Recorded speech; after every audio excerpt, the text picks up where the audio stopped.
at Elizabeth East overnight.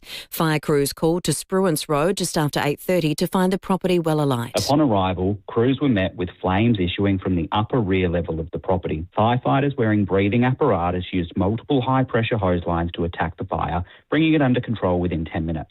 Nick Meester from the MFS there. Police are now investigating that blaze, and anyone who saw suspicious activity in the area are urged to contact Crime Stoppers. A man is in custody following a violent, fatal rampage in Queensland. A 78-year-old man was killed after he was allegedly beaten with a metal pole in Childers in a random attack. Police say the 36-year-old also assaulted two men in their 60s in separate incidents over the same 1 hour period and was eventually restrained by members of the public before police arrived. Labor is being accused of wedging the opposition by combining a series of controversial tax changes in one piece of legislation. Michael Packey has the details. The Albanese government will introduce an omnibus bill into Parliament, which has four key aspects. The legislation will abolish the 50% capital gains tax discount and link the measure to inflation. Negative gearing will be restricted to newly built properties. The bill will also include a tax offset of $250 a year and give workers an instant $1,000 deduction on expenses. The opposition believes the legislation should be split because it supports the last two measures but argues the first two will damage investment. The federal government is investing about $40 million into what's called kit of parts construction systems. This is where standardised building components are manufactured in a factory and then used to assemble a property. Labor claims the system will help accelerate construction times.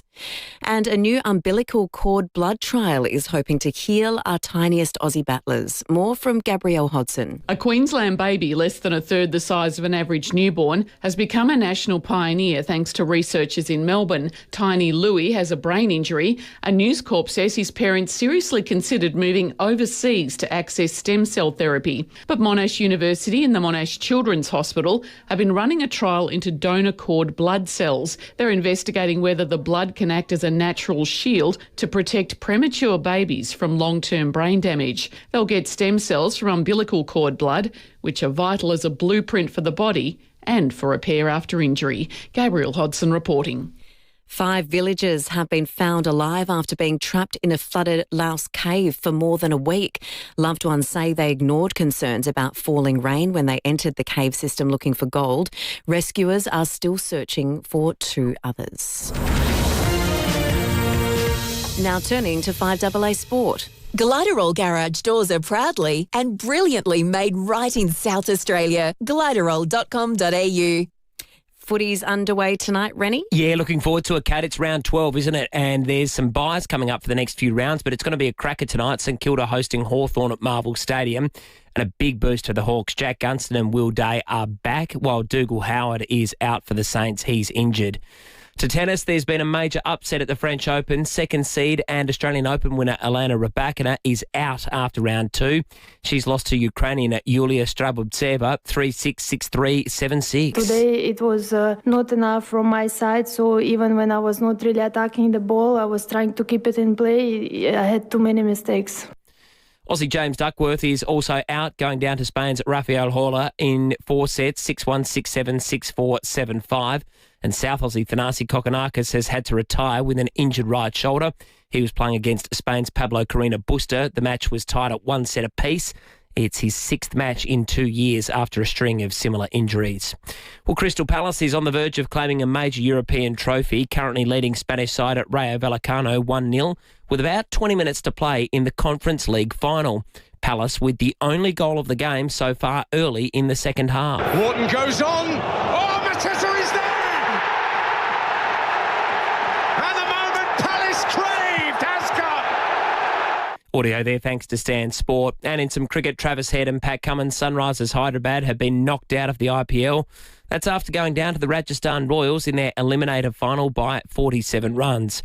Cummins struggled with the ball, going for none for 64 from his 4 overs, as the Royals amassed 5 for 243 from their 20 overs. And the Sunrisers were no match in reply. They were all out for 196, Travis Head making 17. And that's the 5AA Sport. Thanks so much, Rennie. Now to the 5AA forecast. Cloudy today. We're heading for a top of 18 degrees in Adelaide. Showers increasing tomorrow, 19 degrees. And those showers are setting in for the weekend. 18 on Saturday, 17 the top on Sunday. Right now it's 12 degrees on 5AA. Always Adelaide. Whether you're running a big project or juggling multiple sites, meetings and deadlines, that's a Kennard's Hire job. From roads, transport and renewables to schools and hospitals, if you're in charge of major infrastructure projects, Kennard's Hire has the capability, solutions and expertise to make the job easy. So when you need the right solution with 24/7 support, that's a Kennard's Hire job. Hi, Kennard's Hire. Talk to our experts today. Kennard's make your job easy. Get your investing edge with the CommSec market experts. 4 minds. One sharper view. Our market insight is your investing edge. Join us on the daily CommSec Market Update podcast. Podcast created and distributed by CommSec. Content is general in nature. Investing carries risk. Now, the first big deadline is midnight tomorrow. Get your tickets for the Hospital Research Foundation Home Lottery now to automatically enter the early bird draw for $500,000 cash. A whole lot of freedom from one little ticket. Someone will win big, so why not you? Get your tickets now at homelottery.com.au and you'll stay in for all remaining draws, including the $4 million grand prize single-level luxury living at West Beach. Plus, it's a guaranteed win for your community, supporting life-changing healthcare right here for South Australians like you. $500,000 is on the line. Early bird deadline is midnight tomorrow. Get your tickets now at homelottery.com.au. You can rent a little, you can rent a lot. Whatever you're doing, wherever you're going, you can rely on Red Spot to get you there. We're the all-Aussie family-owned car rental company in airport terminals and cities across Australia, with a new fleet and plenty of hybrid options too. Experience the exceptional service that earned us Product Review's 2026 Car Hire Service of the Year. Book direct and save now at redspot.com.au today, or call 1300 66 8810. Red Spot. Good morning. First time caller, long time listener. Knockdown, build 2 with Metro Homes. Move into one and keep the other as an investment. Metro Homes, they do it all for you. Live from Hindmarsh Square, it's 5AA Breakfast. David Penberthy and Will Goodings. 9 after 6, good morning to you. Welcome to Thursday on 5AA Breakfast, the 28th of May. This doesn't seem like a coincidence. 2 bike shops were robbed overnight. 7 News and Sunrise reporter Hayden Nelson has been covering both these stories. We'll chat with him about what's going on there. Then after 6:30 today, remember Mick Skorpos? Well, it's going to be revived as a petrol station. The Mayor, Chris Anna, is going to join us to talk about a site that has been, well, you talk about abandoned sites and there's abandoned sites, and that one is well and truly abandoned. It's not going to be for much longer, though. That is going to change. We'll talk about that. We have got Hannah Ford this morning. We have chatted with her. We will be having Hannah Ford on after 7 o'clock from 7 News with the latest on the search for Gus Lamont. We saw some pictures on 7 News last night of police scouring creek beds in places where water receded last night in the hope of finding any clue that might lead to Gus Lamont's the finding him. Hannah Ford will have the latest for us. Ryan Fitzgerald and all the big stories in footy, and Matt Abraham will dissect the spin of the week and award the biggest louver after 7:30. David Penberthy, good morning to you. Good morning, Will. Good morning, listeners. The words Mick Skorpos ring through the generations. So as a kid, not as a little kid, as a teenager, because we lived in Mitchell Park, just behind the Marion Hotel, a little side street called Egan Crescent, which is sort of near our house was directly next to the Quick Road Reserve. I can remember Dad going down there because word would get around. I didn't even know how it got around because there was no internet. So, over the back fence? Yeah, but through word of mouth, maybe there are articles in the paper, I don't know. But we would find out that petrol was like 35 cents a litre or 25 cents a litre or something. But the traffic snarls that petrol station would create. So the survey's in Ascot Park. It's sort of halfway between it's sort of halfway between Cross Road and Dawes Road, let's say. Yeah. There's a mosque right next to it now, the Marion Mosque, the Marion Masjid.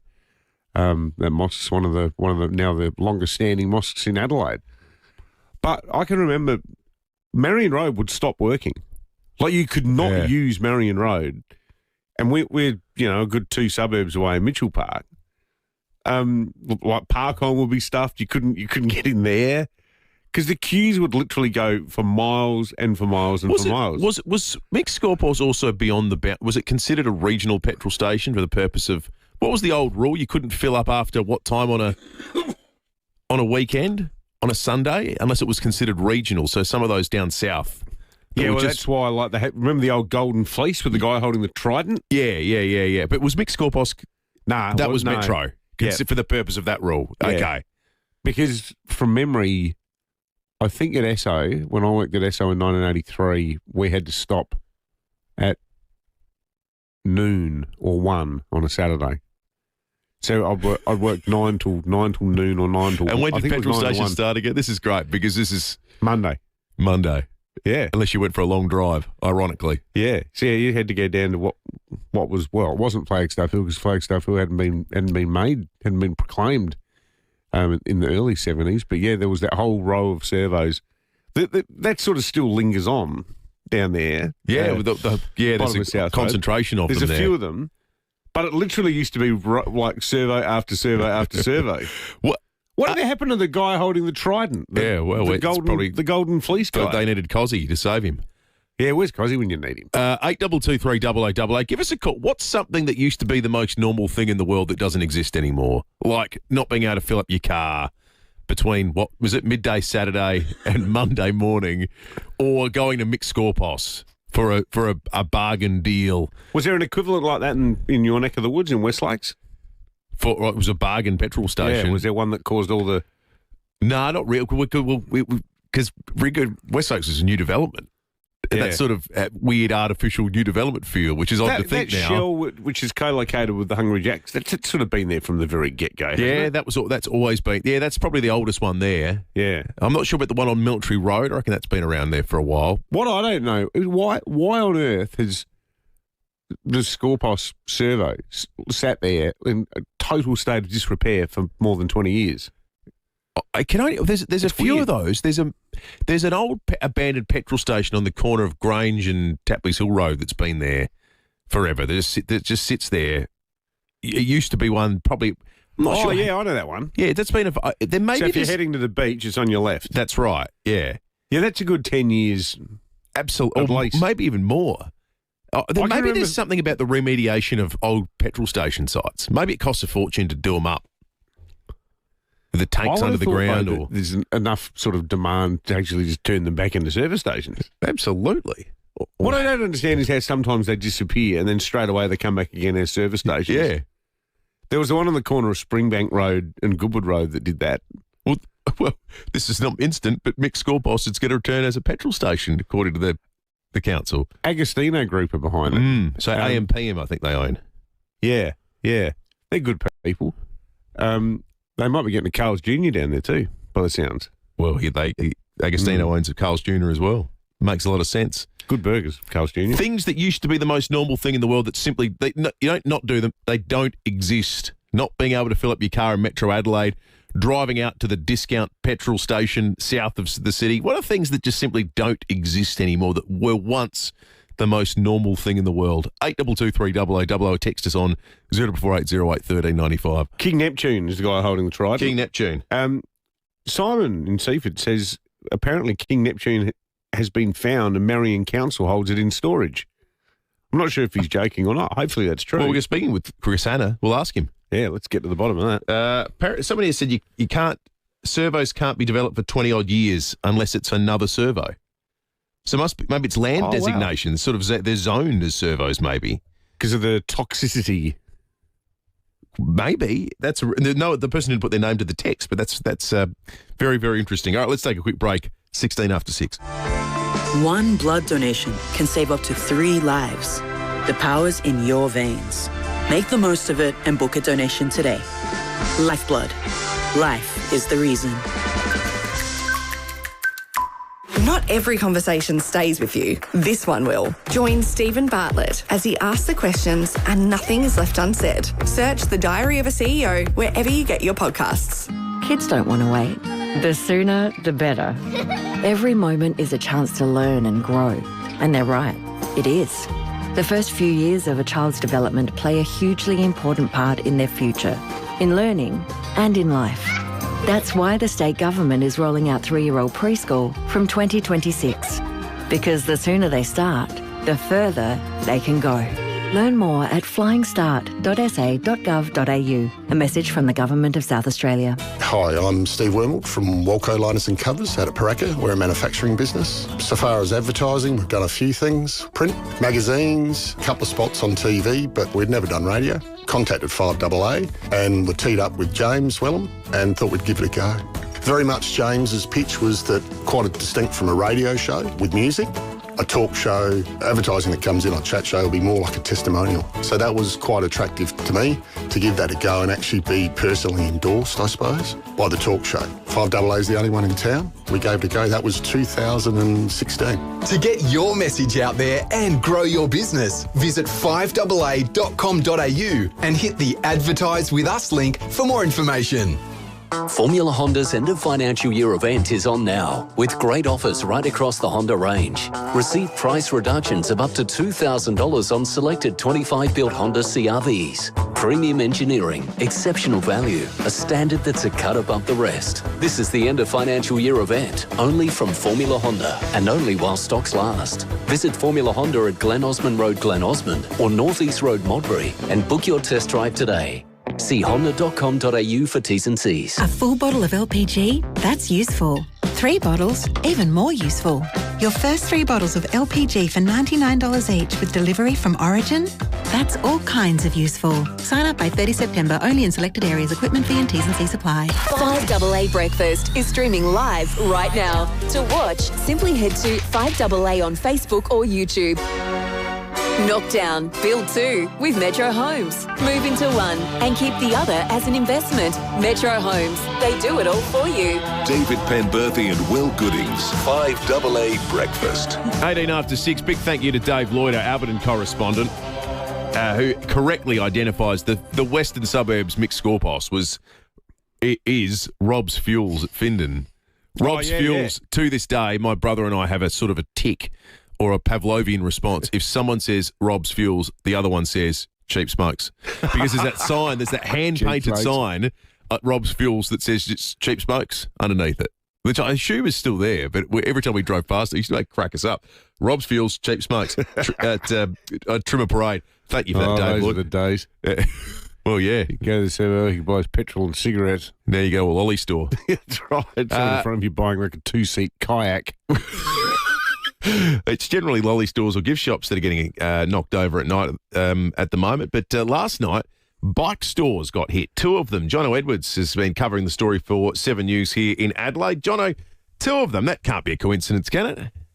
No, certainly not. And we haven't had confirmation from SAPOL just yet if they are linked, but one can very much assume they are. It all kicked off around 1:40 this morning at the 99 Bikes on Main North Road, where it's believed a number of suspects forced their way into the 99 Bikes store. It wasn't a ram raid. It appears they've just literally forced their way in through and have made off with a number of items. It's unclear what they've taken, but crime scene examiners are currently on the scene. And then around about an hour ago, down at Noarlunga, a second 99 Bike store forced entry. Now, it's our understanding 3 suspects wearing hoods were seen coming or entering the premises. That's still awaiting to be confirmed by SAPOL. But nevertheless, they're getting in early for the TDU, or they're after a quick sale, I guess. You might see them pop up on Gumtree. Jono, thank you for that. John Edwards for 7 News. You'll get more answers on that over the course of the day and see the pictures tonight. 2 99 Bike stores. That's terrible. They're such good stores. They're fantastic, aren't they? Yeah, they're really, really good. It's a good business. Maybe that's the problem. They've got good stock and good product. Good luck reselling that stuff without getting caught. Yeah, I would have thought. Let's talk about things that have disappeared that used to be the most normal in the world. It came out of a little chat about mixed scorepost earlier and the fact that site's going to be redeveloped. Gary in Prospect, good morning. Good morning, gents. How are you? Good, Gary. Well, good, thanks, Gary. The lineup of the petrol stations at Darlington used to be called the Golden Mile. The Golden Mile, it did too. You're right, I've heard that. Yeah, Golden Mile. Yep. It had that really good hot dog stand there too. Yeah. And one thing that's disappeared, I suppose, was the old days of the bona fide traveller. How do you mean? So hotels weren't open in Adelaide suburbia, and to get a beer, you had to be 50 miles away from where you lived. The bona fide traveller, that's right. Yes, I've heard this before, Gary. So the Inglewood pub used to get pretty busy on Sunday. That is a brilliant call, Gary. That's exactly what we're after. Things that used to be the most normal in the world that don't exist anymore. Chris in Surrey Downs, good morning. Good morning. Talk about Rocker Brothers. The one at Theban and the one at Para Hills, both closed. Yeah. Thank you, Chris. Had that great jingle. I'm trying to remember it. You'll randomly sing it. It'll come to you in a moment. Let's go to Margaret in Parafield Gardens. Morning, Margaret. Good morning, lads. I've got three very quick ones. Back in the day, I worked at Elizabeth Big W, and we would start work at 8:30 in the morning, and we'd finish at 12:30, and then the shops were then closed until Monday morning. That was it. And then the other one was, remember in the day where you used to have the milky? Mum would put the money out on the porch, and every morning at about 4 o'clock in the morning, it'd always wake me up and I'd feel really cosy. I'd hear the clinking of the bottles and him running up the path and popping the bottles there. But also another one was we had a Tip-Top bakery truck that would deliver bread every day, but they wouldn't deliver bread on the Saturday and Sunday. So Mum wouldn't get her delivery until about 12 o'clock on Monday, which meant every Monday my brother and I would have to buy our lunch at school, and so she gave us 20 cents to get a pasty and a chocolate donut. How good is that? Did you have a bread tin to leave on the veranda, Margaret? No, we didn't. No, not at all. No. We had a special tin. Oh, lovely. For the bread guy. I think I'm a little older than you, so that probably came after that. the revolutionary introduction of the bread tin. I was aware of the milkman and to some extent bread delivery, but the one that blew my mind, speaking to my father about this recently, was the soft drink delivery. Loy's. The Loy's van used to come around. Oh, yeah. It was great. That's just mind-boggling. Let's go to Flinders Park. Dean, good morning. Morning, guys. Listen, the servo on the corner of Grange and Tapley's Hill Road, that property still belongs to Caldex. Right. And they just don't want to do anything with it. Well, yeah, look, they pulled the tanks up not long ago, about 2 years ago, but it still belongs to Caldex according to the council. I made some inquiries. There's another servo on Grange Road just past the Findon Shopping Centre, which used to be a Liberty. That's right. Next to Heller's Fish Shop, right?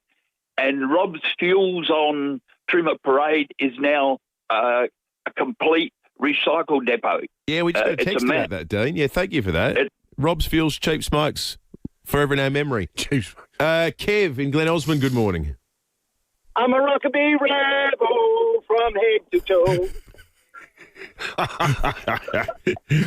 Great work, Kev. That was the jingle you're after, wasn't it? Yeah, that was it. Yeah. That was it. Yeah, there you go. Good on you, Kev. Russell and Lockleys, good morning. Good morning, chaps. The Loy's truck that used to come around delivering soft drinks on the weekend when the pubs were closed on the weekends, he used to have bottles of beer underneath his seat so you could buy bottles of beer from him. Oh, really? Like a speakeasy type situation. You could buy off the menu, Russell. I didn't know about that. That's excellent. Maybe that was only limited to the lawyer's delivery man that you had in your area. Vinny and Grange, good morning. Hey, g'day, guys. Nice to hear you again. Oh, by the way, thank you for the meat thing last week. Thank you kindly. Oh, no worries. Look, in the old days, remember Saturday you could get petrol. The only way you can get petrol was the airport. There was a place on Henny Beach Road, Brooklyn Park, where you had to bring 20 cent pieces to put in the petrol voucher so you can get money, so you can get petrol. And was that? I think that was because it was Commonwealth land. Because in the same way, it was the only place you could get booze on Good Friday and Christmas Day if you'd run out. Yeah, that's right. Well, they had to change the laws. You couldn't live like that forever. But it's barbaric. Good on you, Vinny. Thank you. I'll take one more call. Dominic in Colonel Light Gardens. Good morning. Yeah, g'day, boys. I don't know if you remember, Pema, you might remember, when the pubs were closed, the only place you could get liquor was the service station at the airport. Well, yeah, that, mate. Beer and stuff, Yeah, no, you must have been on hold waiting to come on, Dom, because that was exactly the one we were just talking about there. So keep your calls coming in. Things that used to be absolutely normal but simply no longer exist. 8223 text us on 0448 08 1395. What about Phil in Henley Beach says, we used to have fish delivered every Friday by a fishmonger in a VW who was Mally's grandfather. No way. Yeah, Mally actually spoke at the Cedar lunch during the election campaign about how his grandfather, who was a Lithuanian refugee, he set up a fish shop, but also a fishmonger business. And he used to, when the Premier was a boy, he'd go down there and his grandfather would tell him the ways of the world. But yeah, it was in the western suburbs, and he used to do deliveries. How about that? That's a great text. 12.6 degrees outside at the moment, heading for a top of 18 today, 0 to 1 millimetres of rain. It does get wet in the back end of the forecast, I can tell you. Tomorrow, showers increasing in a top of 19. Saturday, 18, 3 to 9 millimetres. Sunday, 17, the top, 0 to 4. Have a listen to this. Monday, 21, 7 to 20 mils. Yeah. Tuesday, 18, 6 to 20. Yeah. So they're forecasting a minimum of 13. Crazy. Which is remarkable. Even Wednesday, 1 to 9 millimetres on Wednesday, and dropped back to 17 degrees. Tom Wren's in the studio with us to talk sport. From designer to traditional or contemporary, there's a glider or garage door to match your home. Gliderall.com.au. Morning, Rennie. Morning, Will. Morning, David. Look, I know we're not a rugby league town per se, but my goodness, what a game that was last night. State of Origin. I was getting texts halfway through the first half from mates in Sydney going, this is embarrassing. I don't even think I can watch till the end. Yeah. 20-0 down, and they beat them. Biggest comeback ever in State of Origin. So controversial, though, the send-off of the Queensland player, Ponga. So I've got some of the audio. He got sent off. So, you know, if you lose a player, you lose them for 10 minutes in the sin bin. He got sent off. New South Wales capitalised, win 22 to 20. This is a red card, though. This isn't like a sin bin. It's like you're off the whole rest of the game. Yes, you're right. So only happened 7 times in the history of State of Origin. Which is, you know, significant. This is how it all unfolded. This is a shoulder charges, makes direct contact to the head. Mate, the junior care, you're off. No. Wow, remarkable. Absolutely remarkable. Top knock done by Queensland. It's the great escape. It's the greatest escape. So they win it. Audio there, thanks to Nine. Yeah, you heard the duty of care, the referee saying, you know, shoulder charge, which they're big against in rugby league. Oh, it was a sickening hit. But the thing was, I don't think it was intentional. And as Ponga was saying to the ref, he was going, it was head-to-head contact, not shoulder-to-head contact. But the intention, it looked like he was going in with his shoulder, and he did hit him head-to-head. Like, how that guy did not just get knocked out. I know. Well, the Queenslanders haven't taken it to all. The front page of the Courier Mail this morning is a picture of the ref, and the headline is Man of the Match. Now, Will and I were saying, do you reckon we'd get into strife with the AFL if we actually ran? Absolutely. Yeah. Like, it'd be like running a picture of Foot. And saying, you know, this guy's a crook or something like that. Yeah. We're not saying that he is. No. But we're saying that, hypothetically, if a newspaper did that, they'd be in the, you know what? I reckon you'd get barred from going to AFL games. Well, is the NRL going to do anything about it? Well, I don't know if they will. I mean, I think they just love it, the tribalism. There's no better rivalry, is there, boys? Correct. There's no better rivalry in Australian sport, is there? Can you think of one? This is the difference. Peter V'landys in the NRL.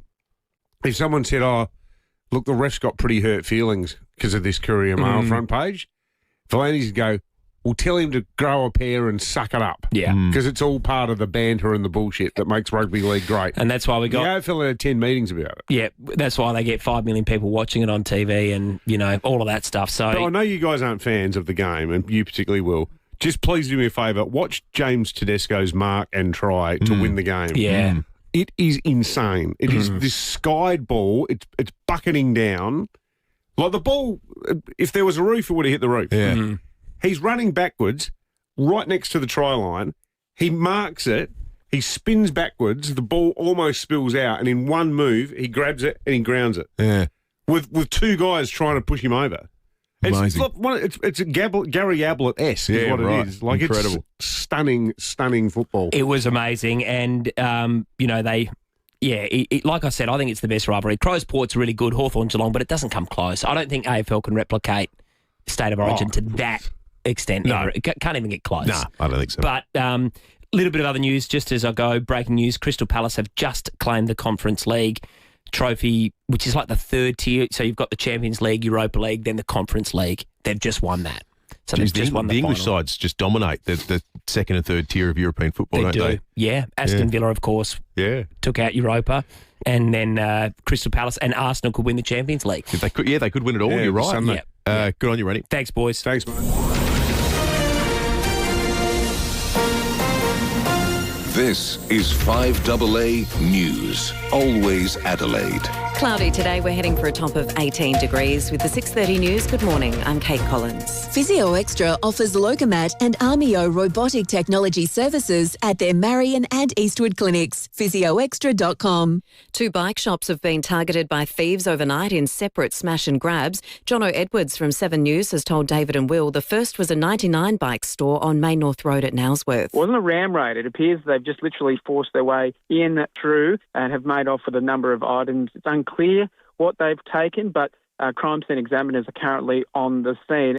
Another 99 bike store was targeted an hour later at Noarlunga, where a group of hooded thieves were seen forcing their way into the premises around 5 a.m. Police are now investigating.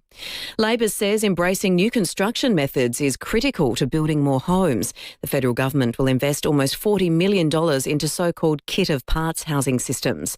This is where building components are manufactured in a factory before being assembled on a property. Housing Minister Claire O'Neill says the system uses standardised materials, making it easier to build homes. This is about bringing manufacturing thinking into building homes. When you think about it, a home contains basically the same parts, but when we build every home differently, it costs more and it takes longer. This is about making sure we standardise things so they're repeatable. The federal government will introduce its controversial tax changes into Parliament today. It will rein in the capital gains tax discount and restrict negative gearing concessions to newly built homes. It will also include a $250 tax offset and an instant $1,000 deduction on work expenses. The government admits it's still consulting on some of the measures and the legislation could change before it eventually passes. One of the country's worst pedophiles will head to Queensland's highest court in a bid to reduce his sentence.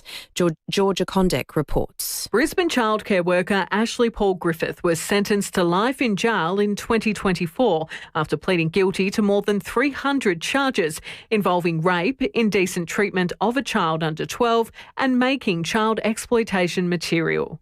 Last December, an appeal was lodged in arguing the sentence imposed was manifestly excessive. His legal team submitted he should face a 25 to 30 year sentence with a non-parole period of 15 years. The appeal is holding up Griffith's extradition to New South Wales, where more than 20 alleged victims are awaiting justice. Georgia Condek, Brisbane. There have been cheers and celebrations as 5 villagers were found alive after more than a week trapped in a flooded cave in Laos. The men were trapped by rising waters after entering the cave system to search for gold. There were jubilant scenes as the news was received that the group had been located.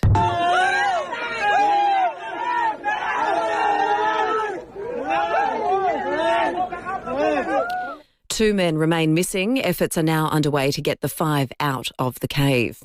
And Australian researchers have disproved the urban myth of baby brain, finding new parents do not experience cognitive decline. The Monash University study found that new mothers and fathers performed similar to non-parents on all cognitive measures. Now turning to 5AA Sport. From designer to traditional or contemporary, there's a Gliderol garage door to match your home. Gliderol.com.au. I don't know about that, Rennie. I think I've still got baby brain. Yeah, I don't think I ever had not had baby brain. And yeah, I can't even get my sentences out right. Let's start with a little bit of football first. A double boost for Hawthorn with Will Day and Jack Gunston both named to return for tonight's match against St Kilda. Day's not played at AFL level since round 21 last year due to foot and shoulder injuries. The Saints have recalled Alex Taru to their squad. In rugby league, Maroons coach Billy Slater won't be drawn on whether Kalen Ponga deserved a send-off in Origin 1 against New South Wales. The Queensland fullback was given his marching orders in the 57th minute. The Blues going on to win 22 points to 20. Slater says he's proud of his side's 12-man effort despite the loss. You know, they played with so much heart in that last 23 minutes and And New South Wales did a great job. They had to chase the points down and they got them right at the death. But I'm super proud of our footy team. Amazing game. Let's go to tennis and a major upset in the women's with the second seed out of the French Open. Craig Gabriel is in Paris. Elena Rybakina's hope for a French Open title to go with the Australian Open title she won last January have evaporated. She's become the first second-seeded woman to lose within the first 2 rounds of the French Open since Barbora Krejcikova, who was also the defending champion, lost in the first round to Frenchwoman Diane Parry in 2022. Rybakina was beaten by Ukrainian Yulia Starapseva 1-6, 6-3, 7-6. Iga Swiatek and Elena Svitolina had wins. And in some soccer to finish, Crystal Palace has won the Conference League title in Europe after beating Spanish side Rayo Vallecano 1-0 in the final this morning. And that's the 5AA Sport. Thank you, Rennie. Now to the 5AA forecast. Cloudy today, a top of 18 degrees for Adelaide. Showers increasing tomorrow, 19 the top. Those showers are setting in for the weekend. 18 on Saturday, 17 the top on Sunday. Right now it's 12 degrees on 5AA, always Adelaide. Tech troubles? Don't stress. Geeks to You offers data recovery, digital security, Wi-Fi fixes and computer setup nationwide. Book a 1-hour tech service with confidence. No fix, no fee. Geeks to You, part of Officeworks. Whether you're running a big project or juggling multiple sites, meetings and deadlines, that's a Kennard's Hire job. From roads, transport and renewables to schools and hospitals, if you're in charge of major infrastructure projects, Kennard's Hire has the capability, solutions and expertise to make the job easy. So when you need the right solution with 24/7 support, that's a Kennard's Hire job. Hi, Kennard's Hire. Talk to our experts today. Kennard's make your job easy. Moving house and need a truck, planning your next family holiday, or maybe your car is out of action and you need a reliable replacement. Whatever you need to do or wherever you need to go, think Red Spot Car Rentals. The team at Red Spot has got you covered. Red Spot's been named Product Review's 2020 Car Hire Service of the Year, voted by you, their customers. And that's because Red Spot proudly offers transparent pricing, genuine old-fashioned service and a new fleet of vehicles, including an impressive hybrid range. You can rely on Red Spot. Book your next rental direct at redspot.com.au today or call 1300 66 88 10. Finding your next Volkswagen? That part's easy. And right now, you don't have to wait.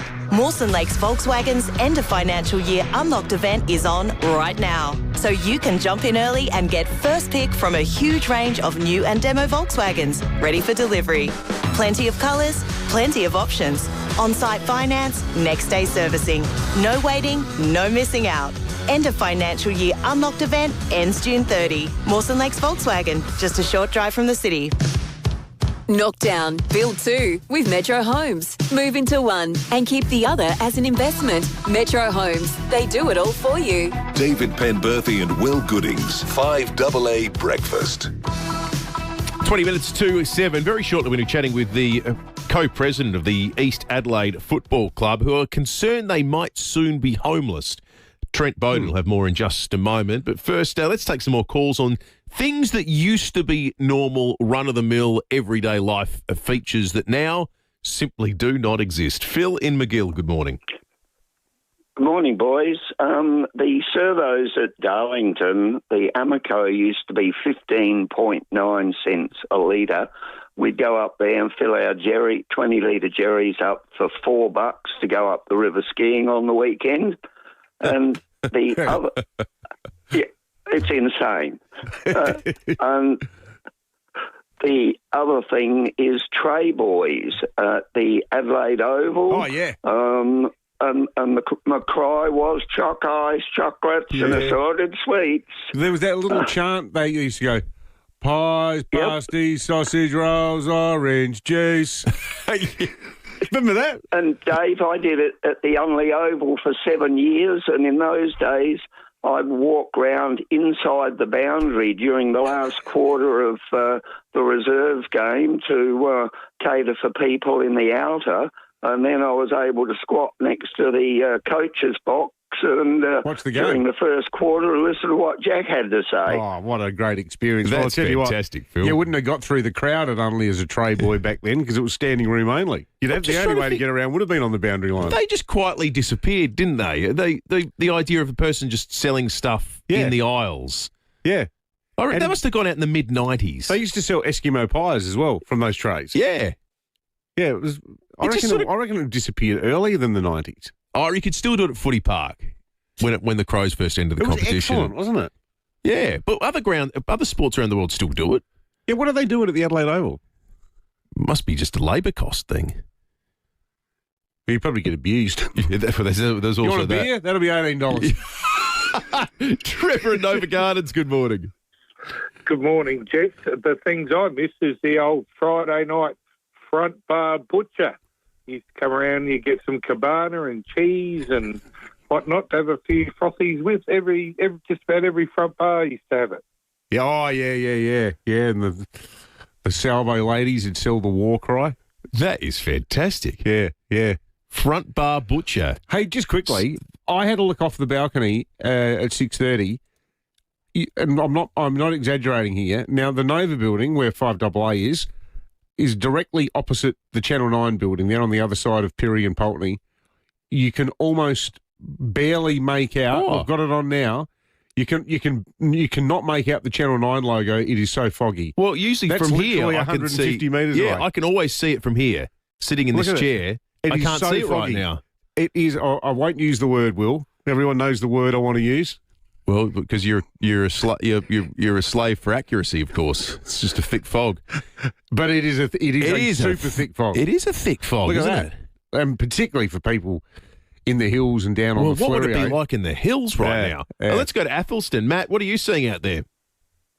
Yeah, I'm from Athelston. I'm driving through the city at the minute, and it's thick fog. I've not seen it quite so thick in the CBD before, which I'm quite surprised by it. It reminds me a bit of a pea super. Matt, you were going so well. Matt, you were doing really well. Great work. It's just a shame when people come unstuck at the end of their calls, saying completely vacuous. Otherwise, Matt was terrific. Keep coming, folks.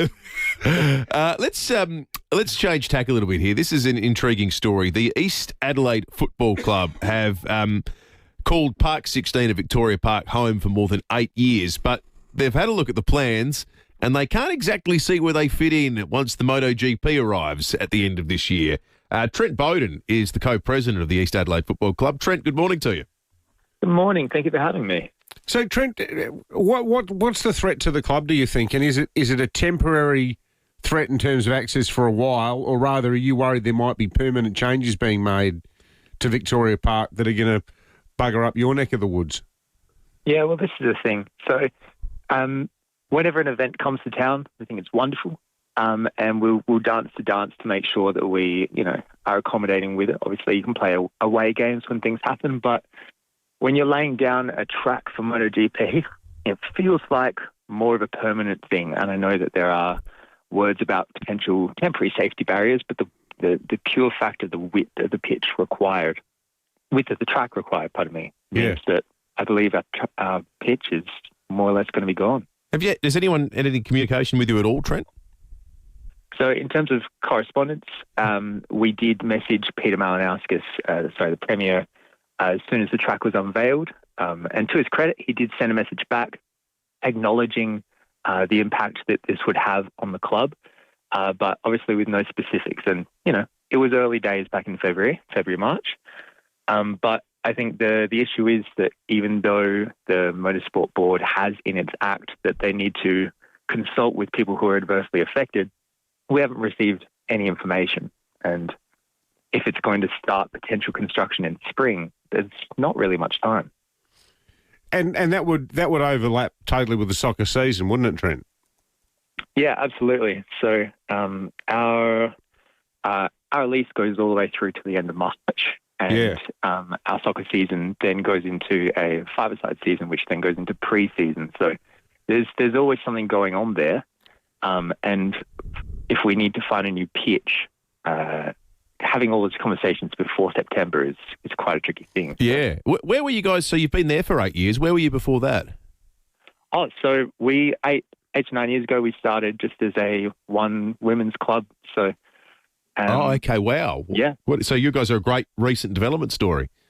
Absolutely. Yeah, we've gone from one women's club to we've got about 130 players now across 3 women's and 3 men's, and the women have climbed from Div 5 to Div 1. So wow, huge progression, amazing people. Yeah, well, he's a sports nut, the Premier. So, and he's a grassroots sports nut too.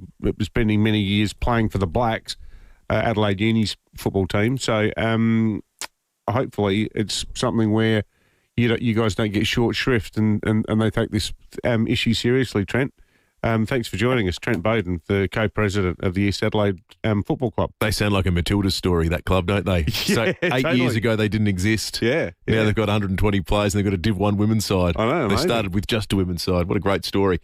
Brendan in Maitland, good morning. Good morning, fellow Crow supporters. The fog mist is that thick here. I'm only a few k's out of Maitland. I thought the power was off as per usual in York Peninsula, so I drove in, but the power's on. But it's that thick here. It's equivalent to our comrades in Canberra. Brendan, excellent. There's an analogy. You paint quite the picture. Thank you for that, Brendan. Let's head to the Weather Bureau to talk more about this. Michael Efron at the Bureau of Meteorology joins us. Do you have any instruments that track fog there, Michael?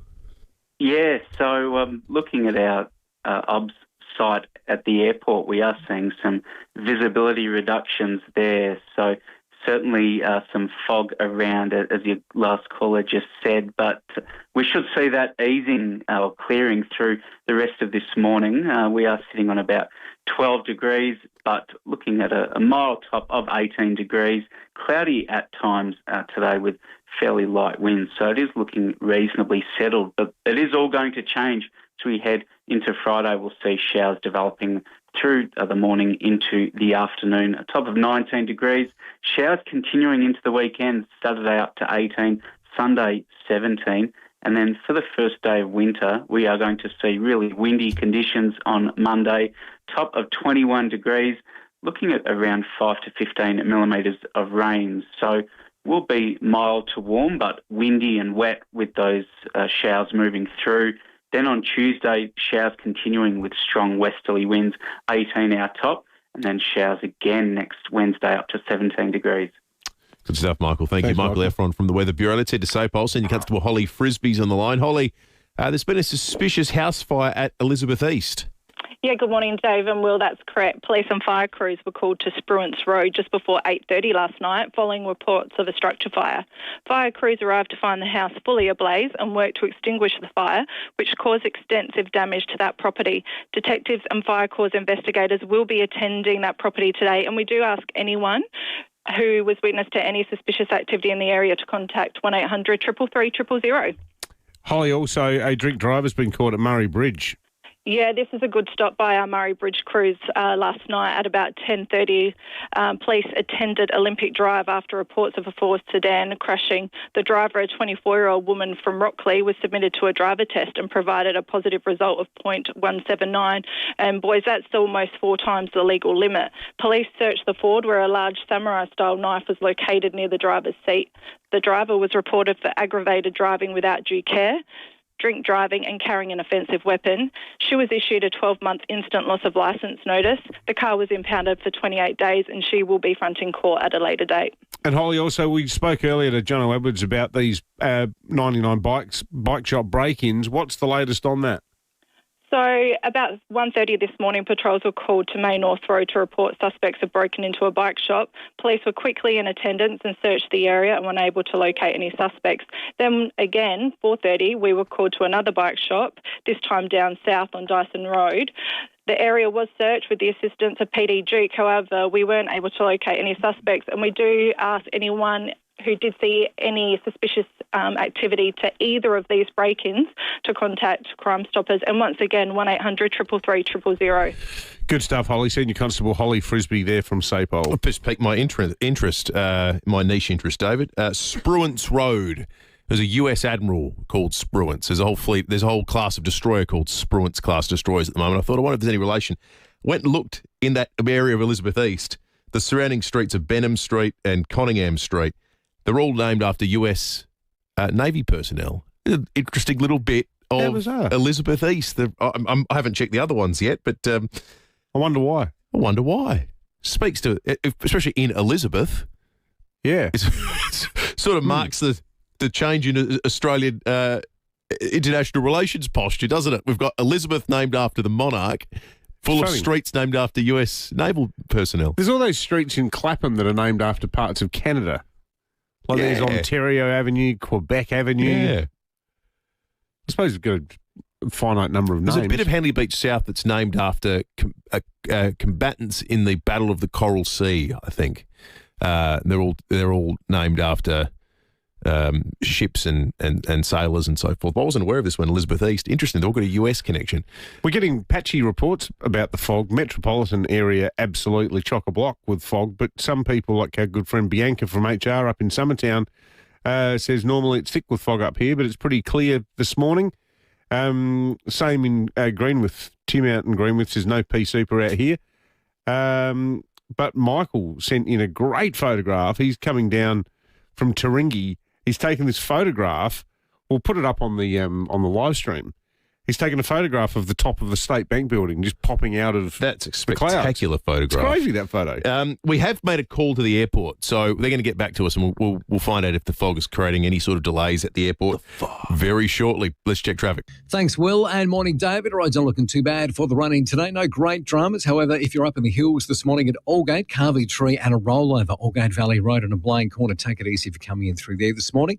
West Beach has works to keep an eye on. Tapley's Hill Road near Burbridge Road, and we are slow south or at Edwards Town, just in front of Castle Plaza. Early morning camera look out for too, Fairfield Road at Elizabeth Grove.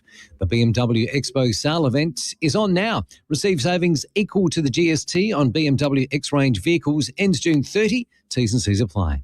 Adelaide's most accurate traffic on 5AA.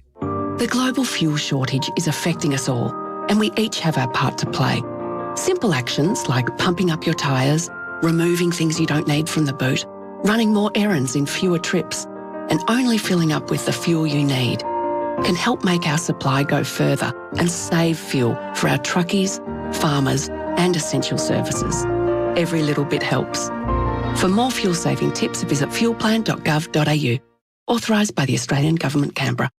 They say one of life's biggest decisions is buying a home. But sometimes the hardest one is leaving it. At Anglicare SA, we're here to help you stay where you belong, at home. We offer support for everyday things like cleaning, gardening, cooking, but are also experts in care management, allied health, and clinical nursing. Because we believe there's no place like home. Let us help you stay where your heart is. Find out more at Anglicare SA. You are at home. Join IPAA South Australia for the 2026 Economic Outlook Address, featuring the Honourable Tom Koutsantonis MP, Treasurer of South Australia, in one of his first addresses following the state budget. Find out what's shaping the state's economic direction and what it means for the public sector, business and community. Enjoy a hot breakfast and insights into the year ahead. Tuesday, June 9, 7:30am at the Adelaide Convention Centre. Register at sa.ipaa.org.au. Experience the Mediterranean like never before with Phil Hoffman Travel and Emerald Cruises. Step on board an Emerald yacht and enjoy a new level of relaxed modern luxury, contemporary suites, world-class dining, thoughtful inclusions, personalised service and access to intimate ports across the Mediterranean. From the Greek islands to Italy and France, this is yacht cruising redefined. For a limited time, enjoy early bird savings of up to $3,000 per person. Book now with Phil Hoffman Travel at pht.com.au. Knock down, build two with Metro Homes. Move into one and keep the other as an investment. Metro Homes, they do it all for you. David Penberthy and Will Goodings, 5AA Breakfast. 5 minutes to 7. Love this text from Rosa. Something that existed back in the day, the encyclopedia salesman going door to door. We had the Funk and Wagnalls set at home. It was the go-to for every school project and assignment. Kids today don't realise how lucky they are. We had to flick through volumes hoping the information was there. Now they can find it in an instant and it's up to date with the click of a button. That said, I got a similar, because we had the Funk and Wagnalls at home. We had a really nice encyclopedia set in addition to that as well. There's one thing that's dying that I miss, and this happens with, like, you can never replicate the thrill of hearing a song on the radio by punching it in on Spotify, right? When you actually stumble across the song. If you have to click on a tile to watch the show you want to watch, you never accidentally stumble upon anything. And when you have to, you can find the exact piece of information you want. It's not like thumbing your finger down the page of the encyclopedia and stopping somewhere that you didn't expect to and going down a rabbit hole that way. There are nice distractions that came with inefficiency, I reckon, like the reading the the need to encyclopedia. alphabetise things is actually being killed by search online. Like, what's the argument for it? And also, it's a good point. Like the Dewey system. Yeah, the Dewey Decimal System. Like, you don't need that in an age of permanent access to everything online, do you? We're talking about things that used to be normal that have disappeared this morning. It started because of McScorpos, the discount petrol chain store, which is, well, it's not coming back, but petrol is returning to the site. The Mayor of the City of Marion, Chris Hanna, joins us. Mayor, good morning to you. Good morning. Yeah, that's right. The old McScorpos petrol station closed about 20 years ago. Yeah, I was going to guess it was at least 2 decades, Chris Hanna. But yeah, I reckon it was 20 years ago. So why has it been sitting idle for so long? Is it some sort of legal thing with remediation of the land? Like you can't actually do anything to it? No. It's really just the owners getting around to doing something more productive with it. Whatever the reasons, that's a personal thing. But there was no sort of legal impediment to it. And that's been proved by the fact that we now have plans for it to be revived as a petrol station. Do you think there's an argument to be made that there could be, maybe not some sort of sanction, but some sort of better mechanism to pressure landowners into acting on genuinely unsightly sites such as that one? Because it had become a total eyesore for years, hadn't it? That's right. And I think over the years, Council had made some representations to say, well, what are you going to do about it? Because it was pretty ugly and, as you know, completely graffitied. Anyone that went down Marion Road was aware of it. Councils have had a problem with unsightly properties because there have been some cases in the courts where the courts have said, you think it's unsightly, but maybe it's not so bad, so orders haven't been made. Councils have wasted their legal fees, etc. So, in other words, the courts have set the bar for what an unsightly property is, and it's got to be pretty bad for a council to take action against an individual that's got rubbish all over their front yard, or in this case, a petrol station that's been graffitied over. So, that's probably what could be changed is to make that a bit better. But then, of course, you'd have people screaming on your show that the council's made terrible orders about them taking the caravan out of their front yard. We love doing that sort of stuff. Hey, Mayor, golden sector. This is a bit of a tangent, but it is related. We want to just following up a rumour. Do you guys have a giant King Neptune holding a trident in storage somewhere there? I think somebody's got it. Used to be on South Road. We heard the council had it. Oh, well, I haven't got the keys to that room, I can tell you that. Okay. All right. The mystery endures. He sounds like he's out there somewhere, though, King Neptune. He's out there somewhere. Thank you for that. The Mayor of Marion, Chris Hanna. Good on you. No issues we're hearing at the airport. We've spoken to them directly, but also, I tell you who's a great source on this stuff. You get to know our texters long enough, you know the people who have expert niche interests. Andrew said, and Andrew's a great plane watcher. It says no arrivals or departures affected the Adelaide airport. The latest weather at the airport is saying visibility reduced to 2,000 metres in fog, and in flight language, that's not thick. He says it feels thicker in Seaton, but as far as landing planes, it's actually not that much of an impediment, according to Andrew, and I trust Andrew because he always gives us great intel about what's happening at the airport. 5AA News is coming up, 8223 the number. Lots of great calls to come. In fact, I think do we have a lead on King Neptune? Hang on, let's hold the news for a second because we might be able to have some breaking at 6:59. Kim and Kadena, good morning. Good morning, yes. He's sitting proudly in the FIVEAA yard opposite the mobile fuel depot at Birkenhead. Been there for quite some time. All right. So there we go. Birkenhead. Yeah. So he's there. He's all painted up, sitting there with his fork. And, yes, I remember the days down there at Darlington and the old dog-in hot dog place. Oh, the hot dogs. Yeah. Mate, that was great after the drive-in. That's where everybody went. Did you ever eat a cha-cha wawa, Kim? Onion butter, hot chili sauce? Yes, absolutely. King of hot dogs. Beautiful. Unbelievable. Hey, what about that? Problem solved. There about that. Yeah, solving mysteries on 5AA Breakfast. What in the next hour? Well, you just got to stick around and find out. I need one of those hot dogs. Yeah, good luck with that.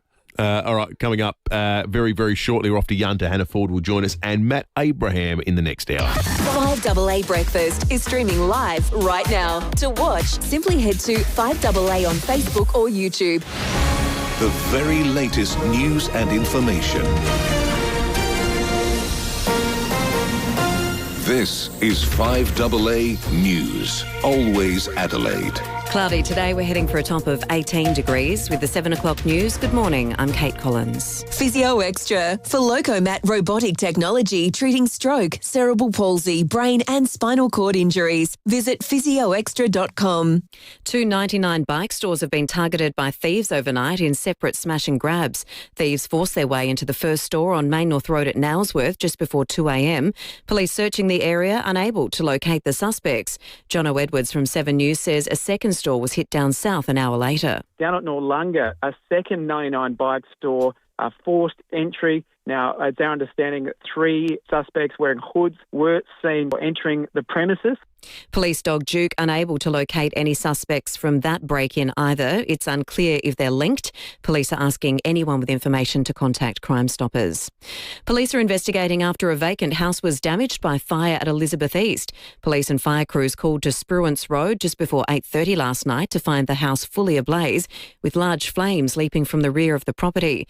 But Nick Meester from the MFS says firefighters had the blaze out within 10 minutes. Fire investigators attended the scene this evening and have deemed the fire suspicious. South Australia Police will now lead further investigations.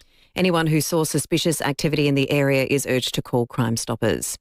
A driver's been fined after he got bogged on an arrestor bed on the southeastern freeway. Police called to Crafers West after the P-plater drove onto the safety ramp for arrest and became stuck. The 23-year-old was fined $450 and his Toyota towed from the ramp. Police are reminding motorists that safety ramps are for emergency use only and must be kept clear at all times. 3 crime scenes have been established following a violent, fatal rampage in a central Queensland town. A 36-year-old man is accused of killing a 78-year-old man in a violent attack and assaulting 2 other men over a 1-hour period in Childers. He was eventually restrained by members of the public before police arrived. It's understood none of the victims are known to the accused. The federal government will invest almost $40 million into so-called kit of parts construction systems. This is where standardised building components are manufactured off-site and then assembled on a property. Labor claims this will accelerate construction times. Housing Minister Claire O'Neill says the system will help boost supply and bring down property prices. If we want housing to be more affordable in Australia, we need to find smarter ways to build more homes. Today's announcement is about backing new building materials so we can speed up construction and lower costs.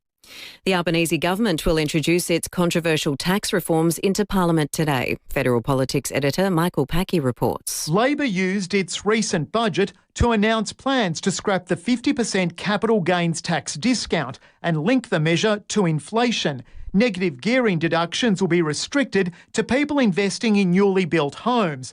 With the money saved, workers would get an ongoing $250 tax offset and an instant $1,000 deduction on expenses. While there will be initial debate on the legislation, the government admits the bill is likely to change as it continues to consult various industries who are opposed to the overhaul as it stands. Michael Packey, Canberra. The National Anti-Corruption Watchdog has been asked to examine whether details about Ben Robert-Smith's arrest were leaked to the media in advance. Some journalists were present at Sydney Airport when the Victoria Cross recipient was taken into custody.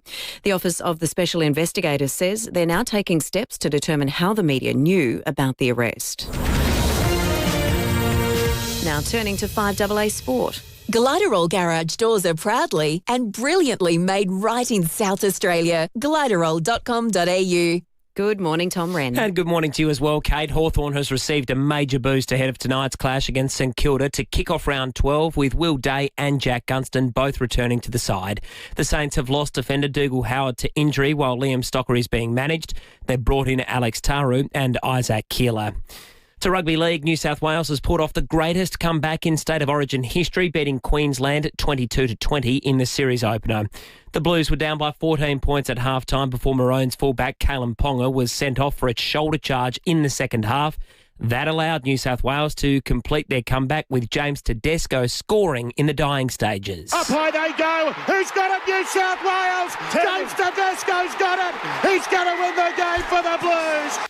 Amazing. Well, day 4 of the French Open and Iga Swiatek has beaten Czech Sara Balek. It was 6-2, 6-3 in the second round. The Polish third seed says she made more mistakes than usual. When you attack most of the balls, of course you're going to make more mistakes because it's easier to push the ball back than to actually add a lot of energy to it. Unfortunately, there were losses for a couple of Aussies, James Duckworth and Thanasi Kokkinakis, who was forced to retire. Well, 12 months after claiming the FA Cup, Crystal Palace has won another major trophy, winning the UEFA Conference League with a 1-0 win over Spanish side at Rayo Vallecano.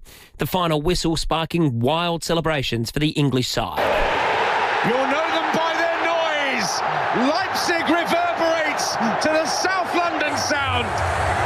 It's another Palace party. Audio thanks to Stan Sport. Now, that comes after Aston Villa won the Europa League and Arsenal has the chance to make it an English trifecta when they play in the Champions League final against Paris Saint-Germain on Sunday morning, our time. And that's the 5AA Sport. Thanks, Tommy. Now checking 5AA traffic. Browse undercover in comfort for your certified pre-owned Toyota at the new Jarvis Toyota, Brighton Road, Somerton Park. Morning there at Crayfus West, a breakdown on the freeway outbound of the Mees Days ramp. Also on the hills today at Aldgate, a Carvey Trina rollover, Aldgate Road on a blind corner. Take it easy if coming in through there this morning. And sluggish for works at Mawson Lakes, Port Wakefield Road near Globe Derby Drive. Busy South Road, Edward Sound by the camera, Halsey Road, Elizabeth East this morning. For better coffee at work, shop Nespresso Professionals end of financial year sale at nespresso.com/pro. Ends 30th June, AEST, T's and C's apply. Adelaide's most accurate traffic on 5AA.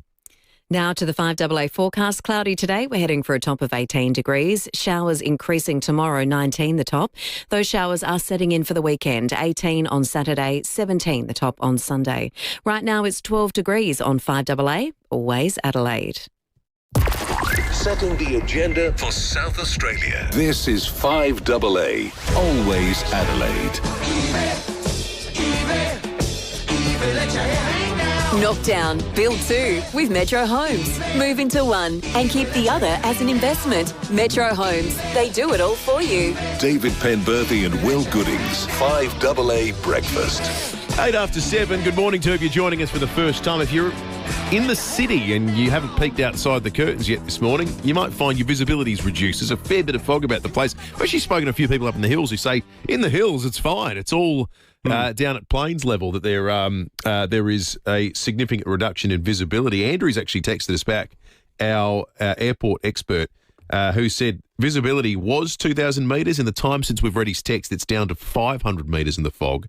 And he said there are 2 international flights set to arrive, Malaysian Airlines and a Singapore Airlines flight's about 30 minutes away. So Andrew says he'll keep us across what is happening there. But there is fog everywhere. There's been a sort of fog of nostalgia over the program in the first hour. Really lovely conversation with a whole heap of listeners inspired by the redevelopment of the Scorpos site about things that were once run-of-the-mill, normal parts of everyday life that simply don't exist. It's not even something you think about anymore. And we've heard great suggestions from the tray boys at the footy, people selling your stuff in the aisles at the football, to ushers at the movie cinema, to King Neptune. Who incidentally we found, by the way, with the Trident in Birkenhead. And someone sent us a picture. Michael did. Looks like he's hidden behind a razor wire fence, the way that photo's framed up. It's like he's been interned in the Atla or something or other, but just at Birkenhead. And yes, thank you to everyone who's calling it a pea super. You're all wrong. This is a hill my colleague will die on. I give no quarter. Matt Abraham, after 7:30, will award the biggest louver, and very shortly Ryan Fitzgerald on what has been a big week in footy. And if you need any help with your footy tips, of the footy starting tonight, no Crows, no Port, but still plenty of games, and Fitzy will run the rule over all of them. Let's head to Yunta. We wanted to do this yesterday with Hannah Ford, but the phone line unfortunately let us down. But that said, with every passing day, we continue to hope for a development on this front as police renew a search that, Hannah, it's now been going on for 8 months. No developments yesterday. What can you tell us about where was being searched and what the renewed cause of hope is regarding this search? Yeah, good morning, guys. It's hard to believe that when we drove out here again for this new search, it's just hard to believe that it was 8 months since we first rolled up here, thinking that we were looking for a lost little boy that will be found within hours. But now it's been 8 months and not not one thing, not one piece of evidence, no trace of this little boy, Gus Lamont, has been found. And that was again the case yesterday.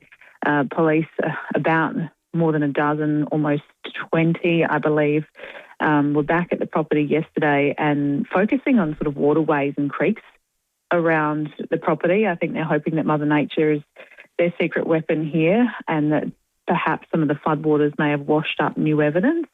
There was obviously, we all saw the vision of mid-north and how much rain they copped recently, and those floodwaters have finally just subsided.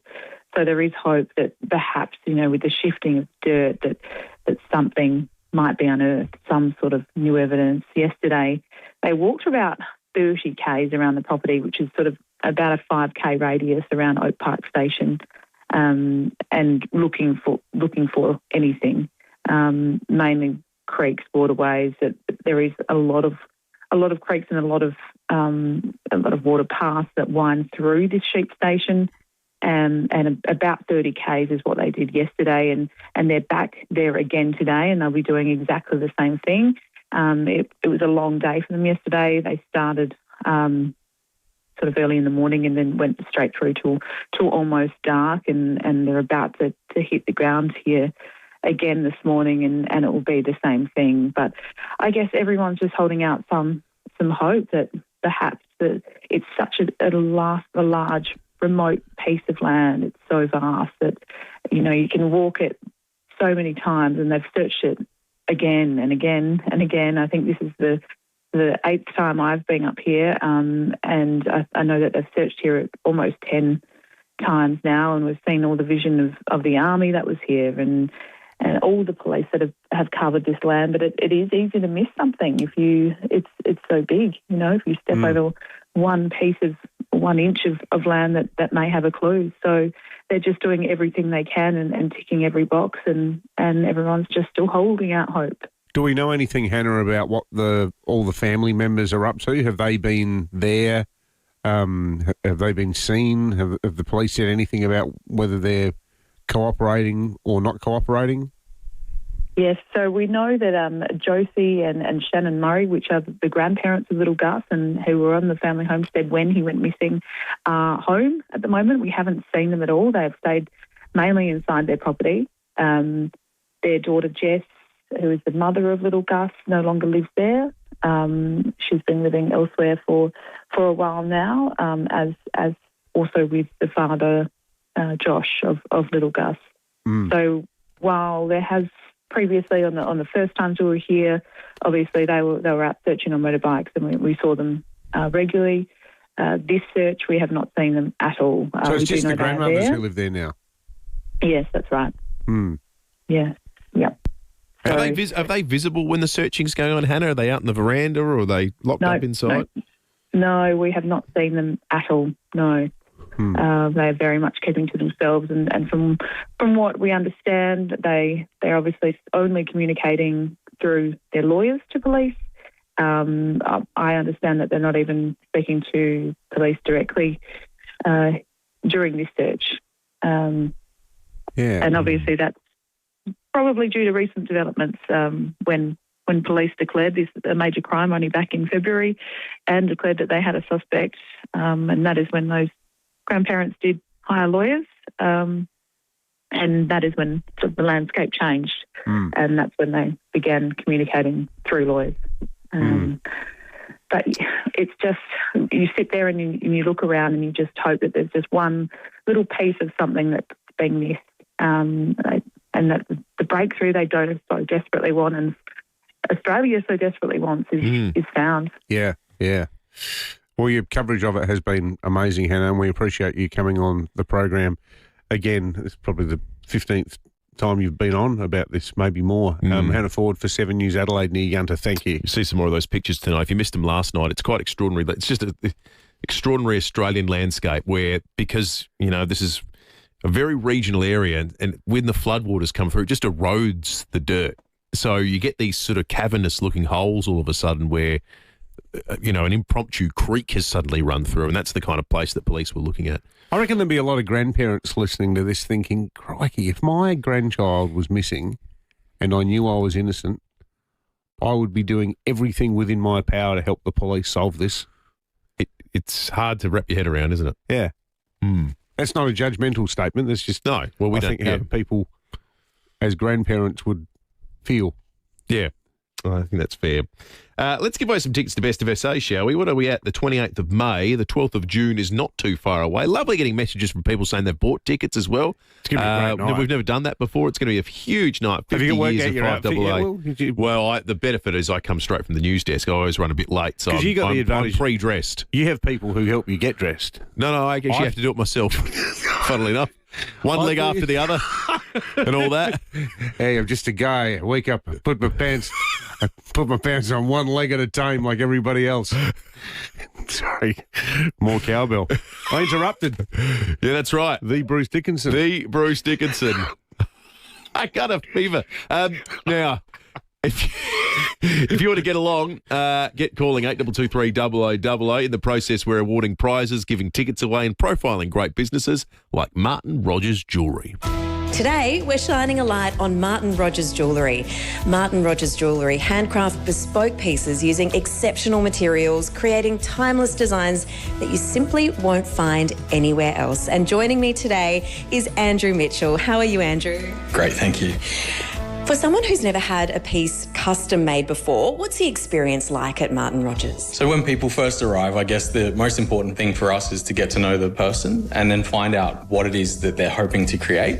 Usually they're coming to us because they have a really good idea of something that they'd love to sort of represent a story that they have, or a story that incorporates pieces from their family, or to represent something personal. So we just help them work that out, essentially. And take me through the mechanics of it all. When someone comes to you with the idea for a piece, how do you turn that into something that maybe becomes an heirloom one day, something that they'll pass down? We'll do a drawing or a painting so that the customer's really happy with what it is we're going to do.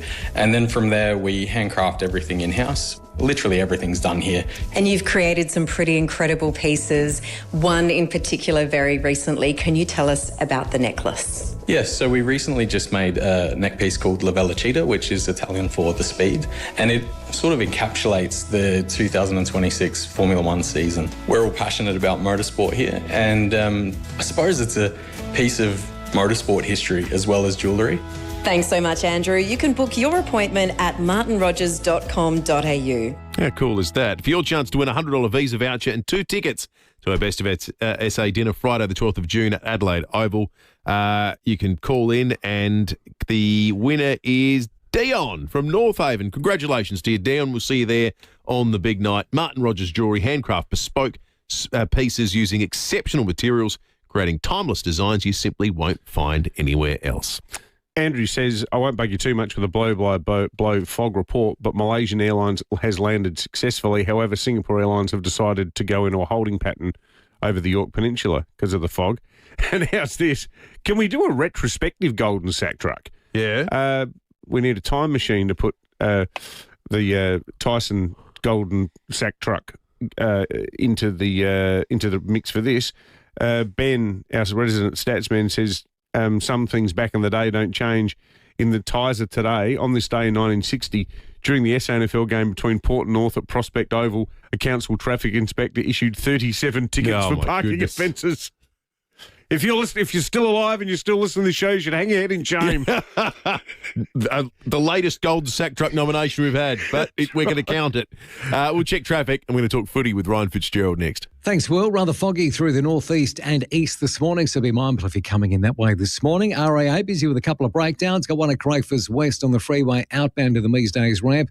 Another one at Albert Park, Port Road near Cheltenham Parade. And in the hills today at Aldgate, Covey Tree, and a rollover Aldgate Road on a blind corner. Camera, West Lakes Boulevard at West Lakes. Bowel cancer is Australia's deadliest cancer for people aged 25 to 54. It's important you know the red flag signs and symptoms. Visit bowelcanceraustralia.org. Adelaide's most accurate traffic on 5AA. 5AA Mornings with Graham Goodings. Normally, we wouldn't want to be anywhere but Adelaide, but it's pretty gloomy at the moment. But in the UK, folks, it's a heat wave. Joining us now is Ulissa from the Thirsty Bear in London. It has been absolutely boiling. Today it was about 34 degrees Celsius. 34. Graham Goodings. London is definitely not built for this kind of weather. Aircons are broken. Weekday mornings from 9 on 5AA. Always Adelaide. Great things begin with the right space. A space to work, a space to store, a space to create. Right now, build the space you've always wanted with Olympic Industries sheds, garages and outdoor storage designed for Australian lifestyles. Visit one of Olympic Industries' inspiration centres today and bring your space to life. Start something with the Olympic Industries sale. On now. For those whose pool is the main feature of their yard, Walco offer a special mesh cover to keep debris and leaves out while making your pool area look stunning all through winter. Join the great cover-up and ask Walco about their stylish new mesh pool covers. walco.com.au. Use your outdoor area all year round with Louva House. They're the market leaders in transforming your outdoor space into a great entertainment area with an opening and closing roof. A Louva House roof will let in the perfect combination of airflow and sunlight as you need it. Plus, you can use it night and day with options like LED lighting. When the weather turns, automatic rain sensing technology keeps everything dry and protected. You know the other thing too, when you deal with Rod and the team, like they're locals. They're a local family.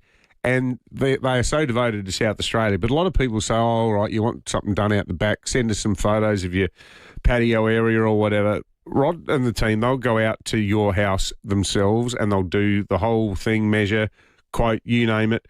Go and check out their showroom. Will and I have been there. Everything's made here in SA from the highest quality materials, then distributed across Australia by this great family-owned and operated business. Last time we caught up with Rod to that point, he said, guys, I got to go. He was going up to the hills to go measure up someone's house. Down a Strath or something. He was doing it himself. It's unbelievable. Yeah. Call his team today to organise a free, no obligation design, measure and quote. And as we've just demonstrated, they'll even come to you.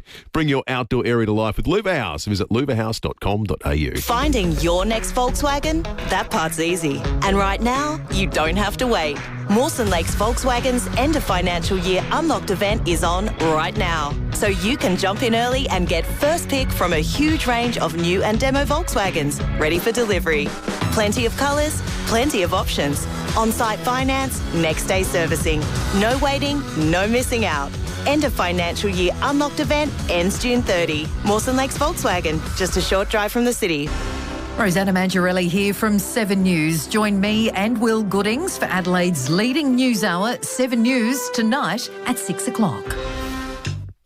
Knockdown, build 2 with Metro Homes. Move into one and keep the other as an investment. Metro Homes, they do it all for you. David Penberthy and Will Goodings, 5AA Breakfast. 23 after 7. Very shortly, Matt Abraham will determine the biggest louver and dissect the spin of the week. That's coming up after 7:30. But right now, it's time to talk footy. Fitzgerald throws his left foot at it. It bounces, a goal! A goal! Fitzy on 5AA Breakfast. Right, Fitzgerald, good morning to you. Good morning, boys. Geez, no Crows, no power. Thank God there's nothing on the agenda for footy this week, hey? Well, actually, let's start with that, Fitzy. Is it a bit of a scheduling snafu by the AFL to have no Adelaide games on the same weekend? I'm so confused by this year's fixture. Like, I don't understand what is going on. I just can't believe I've never felt like there's been so many buys in my life. It's just confusing. They need to sort it out. They need to sort out round 0, and they need to hold on to some coaches by the sounds of it as well. Hey, Fitzy, it was the opposite of a cover-up. It was the biggest story in footy, Scott Pendlebury's record-breaking game. I want to get your verdict on that. Walco at the centre of SA's biggest cover-up with their incredibly good-looking Walco mesh pool cover. What did you make of the surprise gold number reveal, all the fanfare and so forth? I actually loved that the whole team wore the gold number. I thought that was a great touch. Oh man, we were down at the Port Alone. We were at Flagstaff Hill playing against the Falcons down there. The Cockle-Divers were, and I tell you what, everyone there, we were hoping and praying that West Coast were going to get up. It would have been great, totally. But no, look, it was an amazing effort. I think he did. You know, like it was. I think they did it perfectly. And do we know what the Guernsey ended up going for, boys? What it sold for? Well, I don't know if he's even sold them yet, has he? Because wasn't the idea that he was going to wear a different one each quarter so that he can auction off all 4 of them and keep the dough? Wasn't it? Pembo, one's already up for auction, and I know on Monday, by Monday, it was $89,000, and it still had 3 days.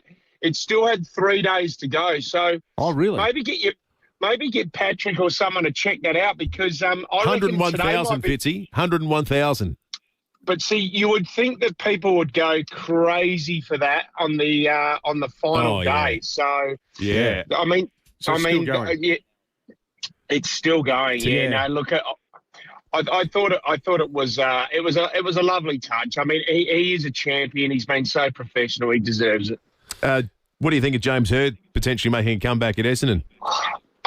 This just fascinates me. Like the scrutiny that will be on this man, and I cannot fathom and I cannot understand. And listening to Ken Hinkley's comments, Ken thinks that it's James Hird's job. And so you immediately scare off every other potential coach or good coach like your Hinkleys, your Longmires and your Simpsons.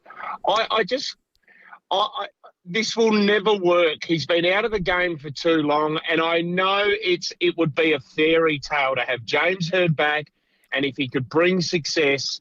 But if it goes the opposite way, it blows my mind that people are even thinking about this, and it disappoints me even more that James Hird would put his hand up. Well, you think too, Fitzy, about what he went through, and that guy went to hell and back in the wake of the doping scandal, and I mean, he almost paid the ultimate price. Like, he was a total wreck, the poor bugger. And the idea of putting himself back into such a high-pressure environment. Well, and look, just beyond that, he's been out of footy. It was 14 years ago, 15 years ago. It's a lot. Just to jump back in, a lot's changed in how the game's been played. I totally agree. I just feel like all the pieces of the puzzle have slowly been put into place, though. And Andrew Welsh, becoming a part of the hierarchy now and being very close to him. James Hird naming someone who was a development coach the other night on Footy Classified as well. I just feel like things have already been moved into place. So I can actually see it happening. Yeah. Hey, mate, we'll rip into the tips. Tonight, Saints play the Hawks. I'm going to go the Hawks there. Hawks are playing good footy. Now, tomorrow, are we going to find ourselves accidentally barracking for Carlton against Geelong? Oh, yeah, God. Well, they're playing. Are they rejuvenated? I mean, they've won their first 2 games after Josh Frazier, but I can't see them beating the Cats. The Cats are in the best form of anyone in the comp. Imagine poor old Michael Voss watching. Well, he probably hasn't watched the last 2 weeks of Carlton games. But you think, well, thanks, guys. Nice of you to buddy do this now. There's a lot of AI videos going around of Michael Voss and Brad Scott and Ibiza at the moment with their Essendon polos on. Excellent. This could be ugly. Swans at the SCG versus Richmond. Yeah, Richmond's got the worst injury list of anyone. I feel for them. Swans will win that one. Brisbane Freo at the Gabba. Brisbane will beat that one. They'll win that one up at the Gabba. They'll respond after their effort over the last couple of weeks. That's a tough travel for the Fremantle Dockers. So I'm going to go Brisbane. Now then, the mighty Footscrays, the Doggies, coming off a great win last week against Collingwood. Yeah, I'm going to go the Bulldogs to win that game. They're going well with so many injuries. Then the Demons and the Giants. Yeah, this is in Alice Springs, boys. So this will be a good game. I'm actually going to pick the Giants. They were unbelievable last week, so they'll beat the D's. And then the Eagles and the Bombers in the West. Yeah, I can't see the Bombers winning with their injury list as well, so the Eagles will win that game. Good stuff, mate. We'll do it all again next week, Fitzy. Good on you, boys. Have a lovely weekend. It certainly will. Walco, the centre of SA's biggest cover-up with their incredibly good-looking Walco mesh pool cover. Ryan Fitzgerald each and every Thursday morning, as is Matt Abraham, who's coming up next. This is 5AA News. Always Adelaide. 18 and cloudy today with the 7:30 news. Good morning, I'm Kate Collins. Physio Extra offers Locomat and Armio robotic technology services at their Marion and Eastwood clinics. physioextra.com. Police have begun their third day of a renewed search at Yunta for missing 4-year-old Gus Lamont. Detectives are targeting several locations on the large property in case heavy rains uncovered new evidence. The little boy vanished from the Outback property on September 27 last year. Hannah Ford from 7 News says the searchers so far failed to find any clues. It's just hard to believe that it was 8 months since we first rolled up here, thinking that we were looking for a lost little boy that would be found within hours. But now it's been 8 months and not one thing, not one piece of evidence, no trace of this little boy, Gus Lamont, has been found. And that was again the case yesterday. A woman has been nabbed drink driving after crashing her car at Murray Bridge. The 24-year-old Rockley woman was pulled over on Olympic Drive and breath tested, blowing .179, almost 4 times the legal limit. Senior Constable Holly Frisbee says police also found a weapon in the car. Police searched the Ford where a large samurai-style knife was located near the driver's seat. The driver was reported for aggravated driving without due care, drink driving and carrying an offensive weapon. She was issued a 12-month instant loss of licence notice. The car was impounded for 28 days and she will be fronting court at a later date. 2 bike shops have been targeted by thieves overnight in separate smash and grabs. Both were 99 bike stores. The first on Main North Road at Nowsworth was broken into just before 2 a.m. An hour later, a second store at Noarlunga where a group of hooded thieves were seen forcing their way into the premises. Police searchers failed to locate any suspects. Investigations are ongoing. Anyone with information is urged to contact Crime Stoppers. A 2-storey house has been extensively damaged in a suspicious fire at Elizabeth East overnight. Fire crews called to Spruance Road just after 8:30 to find the property well alight. Upon arrival, crews were met with flames issuing from the upper rear level of the property. Firefighters wearing breathing apparatus used multiple high-pressure hose lines to attack the fire, bringing it under control within 10 minutes. Nick Meester from the MFS says police are now investigating that blaze and anyone who saw suspicious activity in the area should contact them. The federal government is preparing to introduce its tax reforms into Parliament despite growing backlash. The legislation will rein in the capital gains tax discount and restrict negative gearing deductions to newly built homes. Embedded in the bill will be a $250 tax offset and an instant $1,000 deduction on work expenses. Chamber of Commerce and Industry Chief Executive Andrew McKellar says the legislation is poorly designed. We really do urge the opposition and the crossbench senators insist on an inquiry into this, make the government come and justify the changes that it's seeking to make, because I really don't think they've explained them clearly to the public. Experts are hoping flu vaccination rates among children will surge by a third thanks to access to a new needle-free vaccine. Almost 30% of Australian parents surveyed in the National Child Health Poll report a fear of needles being a key barrier to getting their child vaccinated. Dr Anthea Rhodes says the free flu mist intranasal vaccine is the key to boosting vaccination rates. At least a third of parents say this is going to make a difference for them. And that is usually the same group who've said fear of needles is one of the big barriers to actually getting the vaccine done for their child. Now let's take a look at FIVEAA Sport. From designer to traditional or contemporary, there's a Gliderol garage door to match your home. Gliderol.com.au. A thriller last night in the State of Origin, Rennie. It was unbelievable, wasn't it, Kate? How good. New South Wales taking a 1-0 State of Origin lead after that comeback in last night's game 1 against Queensland. Now, the Blues, of course, trailed 20-0 in the first half, but recovered to win 22-20. Amazing game. Well, Port Adelaide mid-season draftee Xavier Bammett says he can't wait to get started at his new club. The 19-year-old missed out on being drafted, but has been given a second chance by the Power. And he told Timmy G and Campo he can play a range of roles and he's happy to slot in wherever suits the side. My position is chops and changes. I can play wing, half forward, inside mid, deep forward. I think I'm a hard worker as well, so my running power is pretty good, I'd like to say. So a bit of everything, if that makes sense. Yeah, can't wait to see how he goes. And the round kicks off tonight with St Kilda hosting Hawthorn at Marvel Stadium. Let's go to cricket. Travis Head was dismissed for 17 as his Sunrisers Hyderabad went down by 47 runs. Jofra Archer, the hero for the Rajasthan Royals, taking 3 wickets, including the prize scalp of Head. Gone! swing the stumps one more time, and this time it was enough for Jofra Archer. He misses and Jofra hits. Audio thanks to Fox. Now that means the Sunrisers season is over, and most of the headlines were taken by a 15-year-old, Vibev Suryavanshi. He blasted an incredible 97 from just 29 balls for the Royals. His knock including a stunning 12 sixes. And in some soccer to finish, Crystal Palace fans are celebrating following the club's 1-0 win over Spanish side at Rayo Vallecano. That was in the final to claim the UEFA Conference League title. And that's the 5AA Sport. Thanks so much, Tommy. Now checking 5AA traffic. Browse undercover in comfort for your certified pre-owned Toyota at the new Jarvis Toyota, Brighton Road, Somerton Park. Morning there, rather foggy through the north and northeast of the suburbs today, so do take it easy on the drive in. A couple of breakdowns to look out for today. One at Crayfus West, the freeway outbound just near the Mees Days ramp. Got another one at Albert Park, Port Road near Cheltenham Parade. And look out for a car v tree and a rollover at Aldgate Valley Road on a blind corner. Camera, Valletta Road, Fulham Gardens. Harris Scarf mid-season sale is on now. Save 60% off full price Magivac and My Genie robot vacuums. See conditions online. Harris Scarf, great brands, great prices. Adelaide's most accurate traffic on 5AA.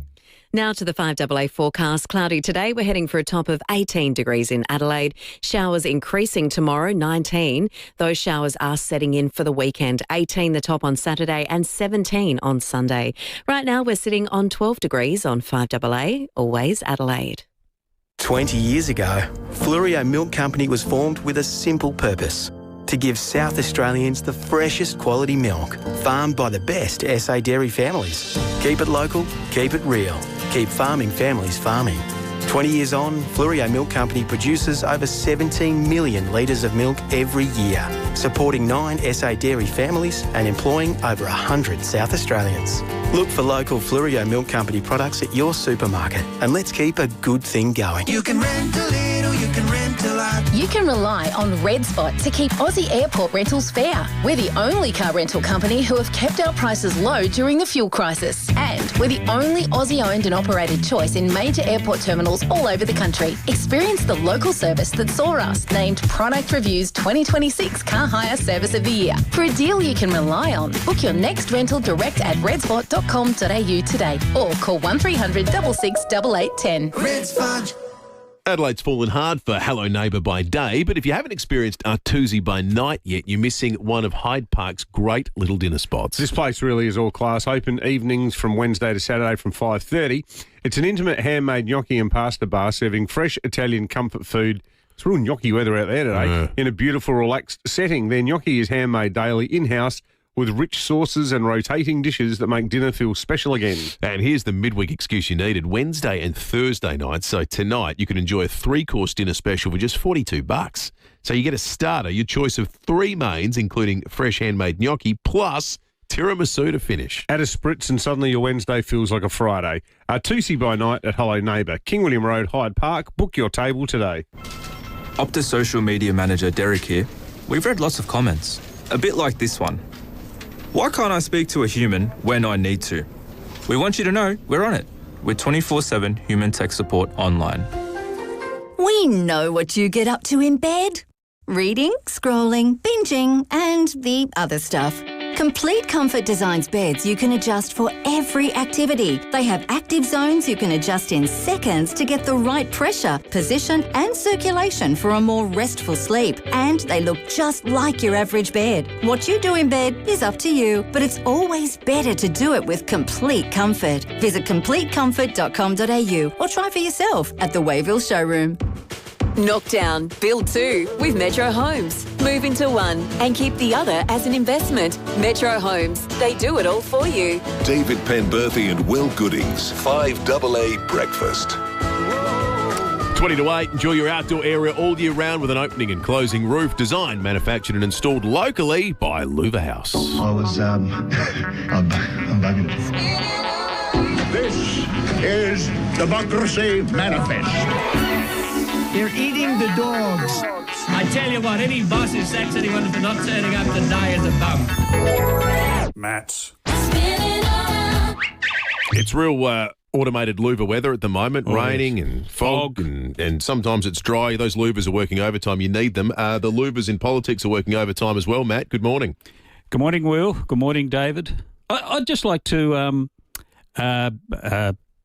say hi to the good folk at the Flagstaff Hotel, where the Abrahams dined last night for one of the Grandies' birthdays. The little Grandies call it the Flaggy. Flaggy. The Flaggy. It's fantastic. Sort of suburban pub. And it's got a soundproof sort of children's play, you know, like great big one of those. Oh, really? Yeah, with a TV in it and the chairs bolted to the floor. But the dining area is spaced, you know, you're not all jammed in. So it sounds like it's just been redone. Yeah, I think it's been redone recently. As you know, like down the road across from the cemetery, you got the Panorama, the big hurling pub, which looks pretty spectacular. But a Flaggy, you know, and it was great. And I'm sitting there thinking, well, this is, you know, a lot of people talk about, you know, our fine dining in Adelaide, and I know there's some brilliant places like McGill Estate and all that sort of stuff. But when you're sitting in a pub like that on a, you know, Wednesday night, and you look around, you think, well, this is sort of really Adelaide. Yeah. Totally. You know, it's like, you know, I say to people, if you want to see what Adelaide's really like, don't go to the Festival Theatre to watch, what is it? The Circle, The Ring, whatever. The Ring's that horror movie, isn't it? Anyway, I don't know. No, Wagner's Ring Cycle. That'll do, Yeah. Wagner. Yeah. Or Wagner, I used to call him for many years. You know, I'd go to Cafe de Villiers, you know, and you got bridal parties there, people at netball, you know. Pubs are great. It's like putting on an old pair of slippers. But, like, my sister worked at the Marion, our family hotels growing up with the Tonsley and the Marion, Warradale Arms. Just got such fond memories of, like, the salad bar at the Warradale. Salad bar with the end of the salad bar was the Perspex screen over them, wasn't it? But anyway. Yeah, they're few and far between these days. COVID finished them off. Yeah, I know. Don't touch the tongs. Stand back. Anyway, we're in an interesting period at the moment because we've got the state budget coming up. I had a text from Pirate Pete, who's about to head out into the briny blue off eBay or Encounter Bay, saying that Peter Malinauskas was on Carl Stefanovic's podcast this morning, which is an interesting one for him. I mean, there's no local votes in that for him, is there at all? No. And he's following Pete Evans, who was the last guest on. So it's a tough act to follow. The Premier started selling lava lamps? Is he a cook or something? Is the Premier become he's not. He's been doing his own research. That's right. The Premier. Carl Stefanovic is one of those... Yeah. Carl Stefanovic is one of those eastern states blokes who has a man crush on our Premier. And there's a lot of them. Because remember when we were down at the Elder Park. And he was heckling us. Yeah. Carl Stefanovic, not the Premier. I think Carl had come directly from the Barossa Valley for the show that morning. But he came up and he's going, how good's Adelaide? How good's Mallee? How good's Gather Round? You know, like Eddie Maguire's the same. Like, there's a whole bunch of those blokes who are all sports mad. Yeah. Who just love him. This tends to happen with interstate people who come, you know, interstate media people who are in bubbles, I suppose, in the big smoke. I remember Fran Kelly, from when she was hosting Radio National Breakfast, she was in town one day and deigned to speak to us, and David and me, and she said, Mike Rand, you know, he's sort of like a Renaissance man, isn't he? And I said, sorry?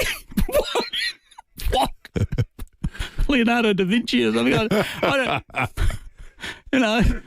Anyway, maybe in her eyes he is. Well, definitely in her eyes. But they do become besotted with leaders in Adelaide, generally Labor, I think Labor leaders, who they see as sort of special. And Malinauskas has that effect, there's no doubt about that. And part of it's everything's relative. Everything's relative in politics, though, because if talking about the Victorian media, I mean, it was a bit like someone coming from Venezuela to Australia and going, wow, this is good.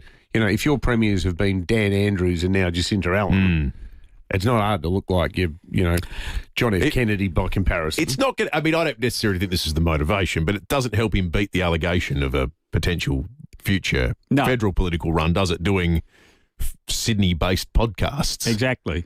What's your read? Is anything going on with Albo, Matt? Like, you look around the country, and there's a few. Well, you mean the lights are on, no one's home? Well, type Albo. No. I mean more.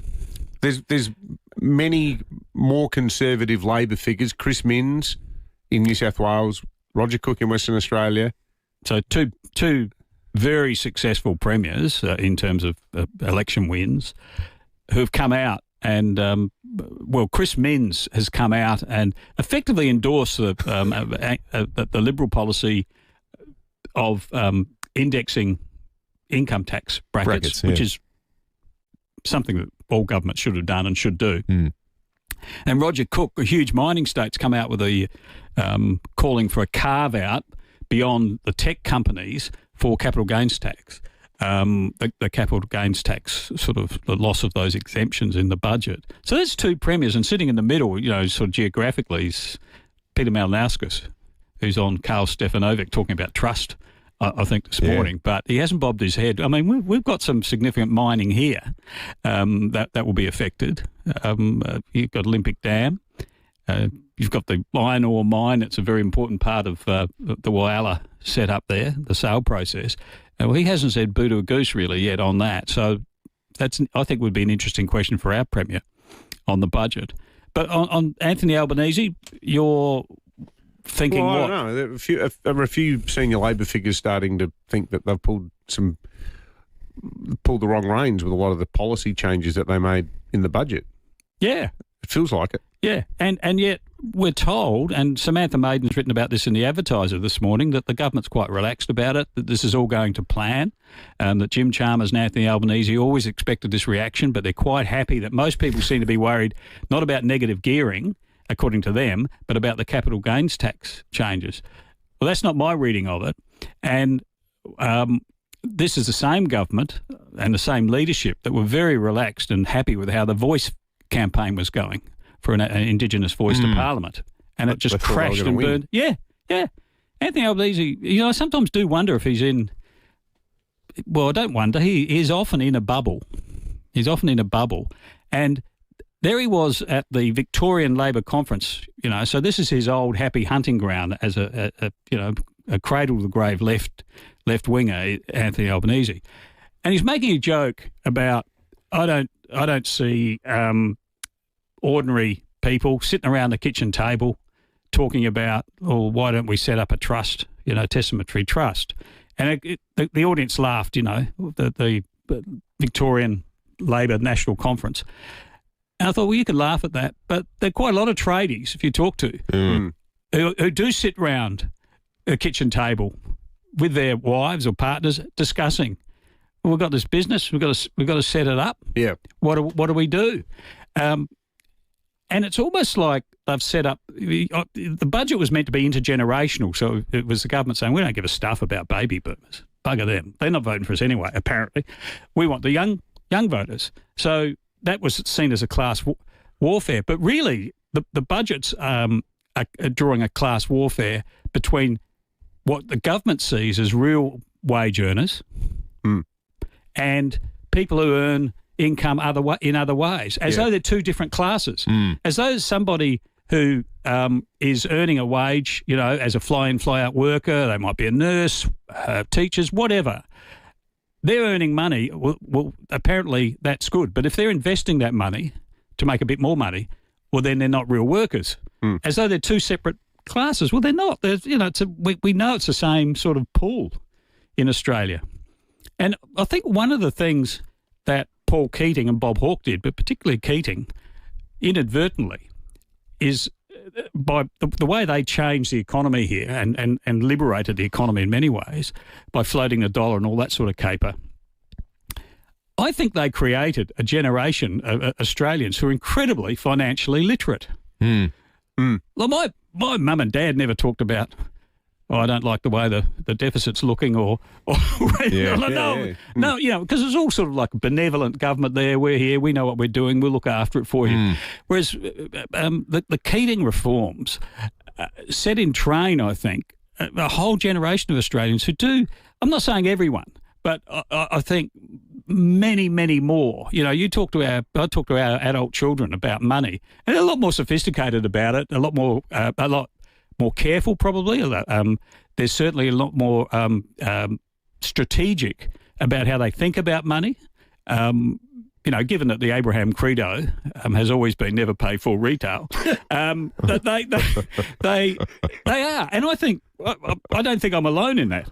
I mean, you can see that because there are people who are in the share market, young people who are in the share market investing to perhaps get a deposit for a home.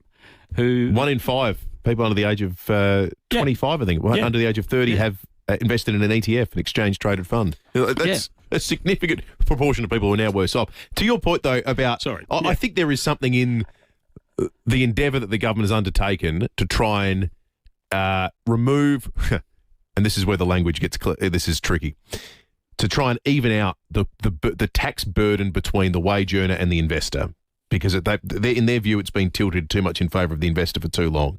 I think that's with merit. But I imagine, and like most taxpayers would have said, well, we'll get there by cutting personal income tax. Yeah, that's the other side of the equation. But instead, we got there by raising the overall tax burden to sustain what is an unsustainable amount of government spending. Yeah. So I think that it is not an endeavour without merit, but the way they've gone about it makes everyone rightly cynical. Yeah, if you did this sweeping these changes out of the blue, breaking election promises, and then turned around and said, but we are going to index income tax scales, okay? We're not going to be able to do it yet, but we will do it from 2028 or something like that, or whatever. Then it'd almost be game over, I would think, for the opposition or coalition to mount an argument against it. People would probably put up with it. Absolutely. But and so the other thing that's happening is social media. If the government isn't looking at social media, it is absolutely awash with not just criticism, but also advice from sort of real estate, gurus, from accountants, people who really know their gear, sort of talking about it. I've never seen a reaction like it on social media to a budget. And if the government thinks, they sit in their caucus meeting, no, this is all going swimmingly, well, pull your head out of the clouds and have a look at how it's really going. Yeah, totally. All right, we're going to take a quick break. We'll check traffic. As we do, though, there is a traffic update that our listeners have told us about. A 3-car crash on the southeastern freeway near Bridgewater causing delays for inbound traffic. That sounds like a particularly concerning one for commuters on the southeastern freeway this morning. Traffic more broadly, and then more with Matt Abraham and the biggest louver next. Morning there. Got a bit of fog rolling in this morning through the north and northeast suburbs. Take it easy on the drive. Crafers West, a breakdown on the freeway outbound near the Measdays ramp.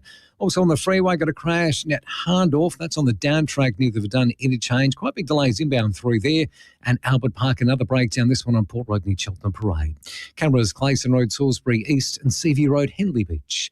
Congested roads, overflowing the schools and hospitals, zero immigration. Australia needs a new deal, newdeal.au. Authorised by Clive Palmer for the United Australia Party Gold Coast. Adelaide's most accurate traffic on 5AA. This doesn't sound like a conference.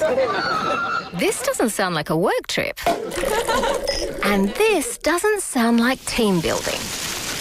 Because conferences and events sound different with Discovery Events. With modern facilities, standout catering and accommodation in 2 premier locations in South Australia, Adelaide Hills and Victor Harbour. Sound great? Visit discoveryevents.com.au, your destination for premier venues in unique locations across Australia.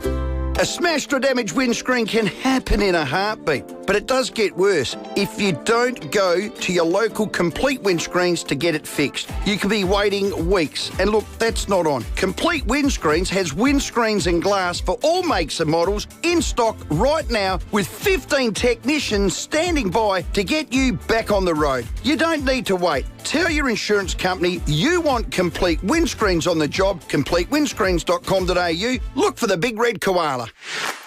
Great things begin with the right space. A space to work, a space to store, a space to create.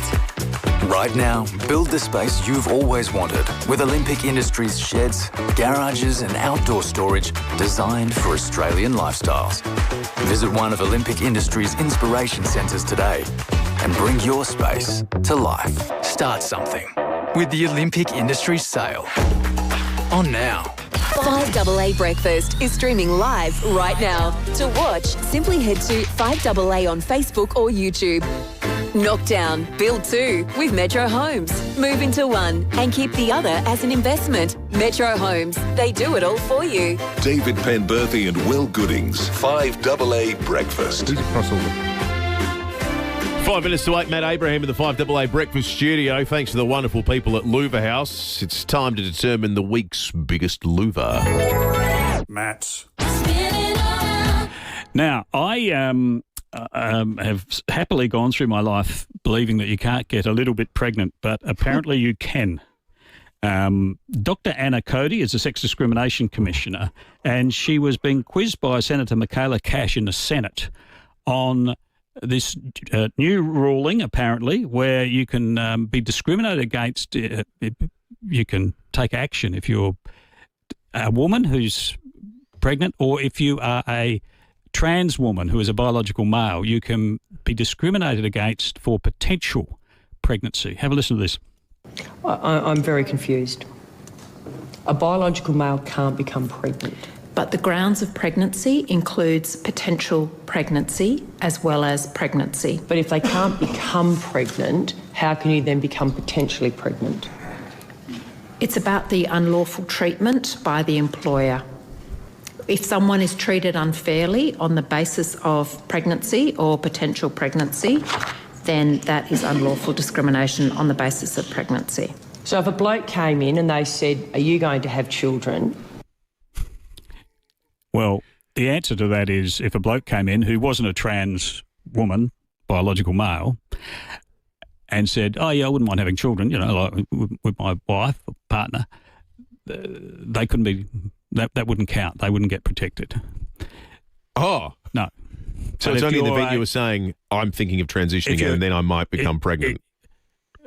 Well, if you're you can't. You can't. Well, yeah, I know I can't, but it doesn't sound like it matters much. This happened at that parliamentary inquiry here into stillbirth, where the person from SA Health said at the start, I just want to let everyone know that in the spirit of inclusion, when we talk about these issues today, we're including all people, including trans women. Yes. Well, hang on. A trans woman, a man who has become a woman, can never go through the anguish directly, personally, of losing a child. No. So they're biological male. They can't have children. But anyway, because you can be a little bit pregnant now, if you're a bloke, I'm giving Dr. Anna Cody a half louver. Half a louver. Okay. A little bit of a louver. A little bit of a louver. Now, this is the man of the moment, Chris Bowen, of course, and he's been questioned by Nat Barr on telly, on morning telly, who he, throughout the interview, called Mel. That always goes over well.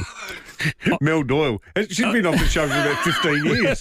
But anyway, how his department, public servants, spent almost $500,000 in 2 months on flights for COP, the big climate thing, including business class flights to Fiji, which is only 3 hours away. This was his explanation.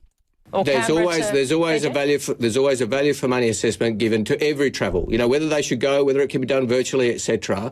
These travel costs right across the government, and governments of all persuasions in all departments are always worthy of investigation and scrutiny. Don't mind that at all. But they'll always happen. There'll always be public servants travelling representing our country. Now, Fiji is a very important country in our region, Mel.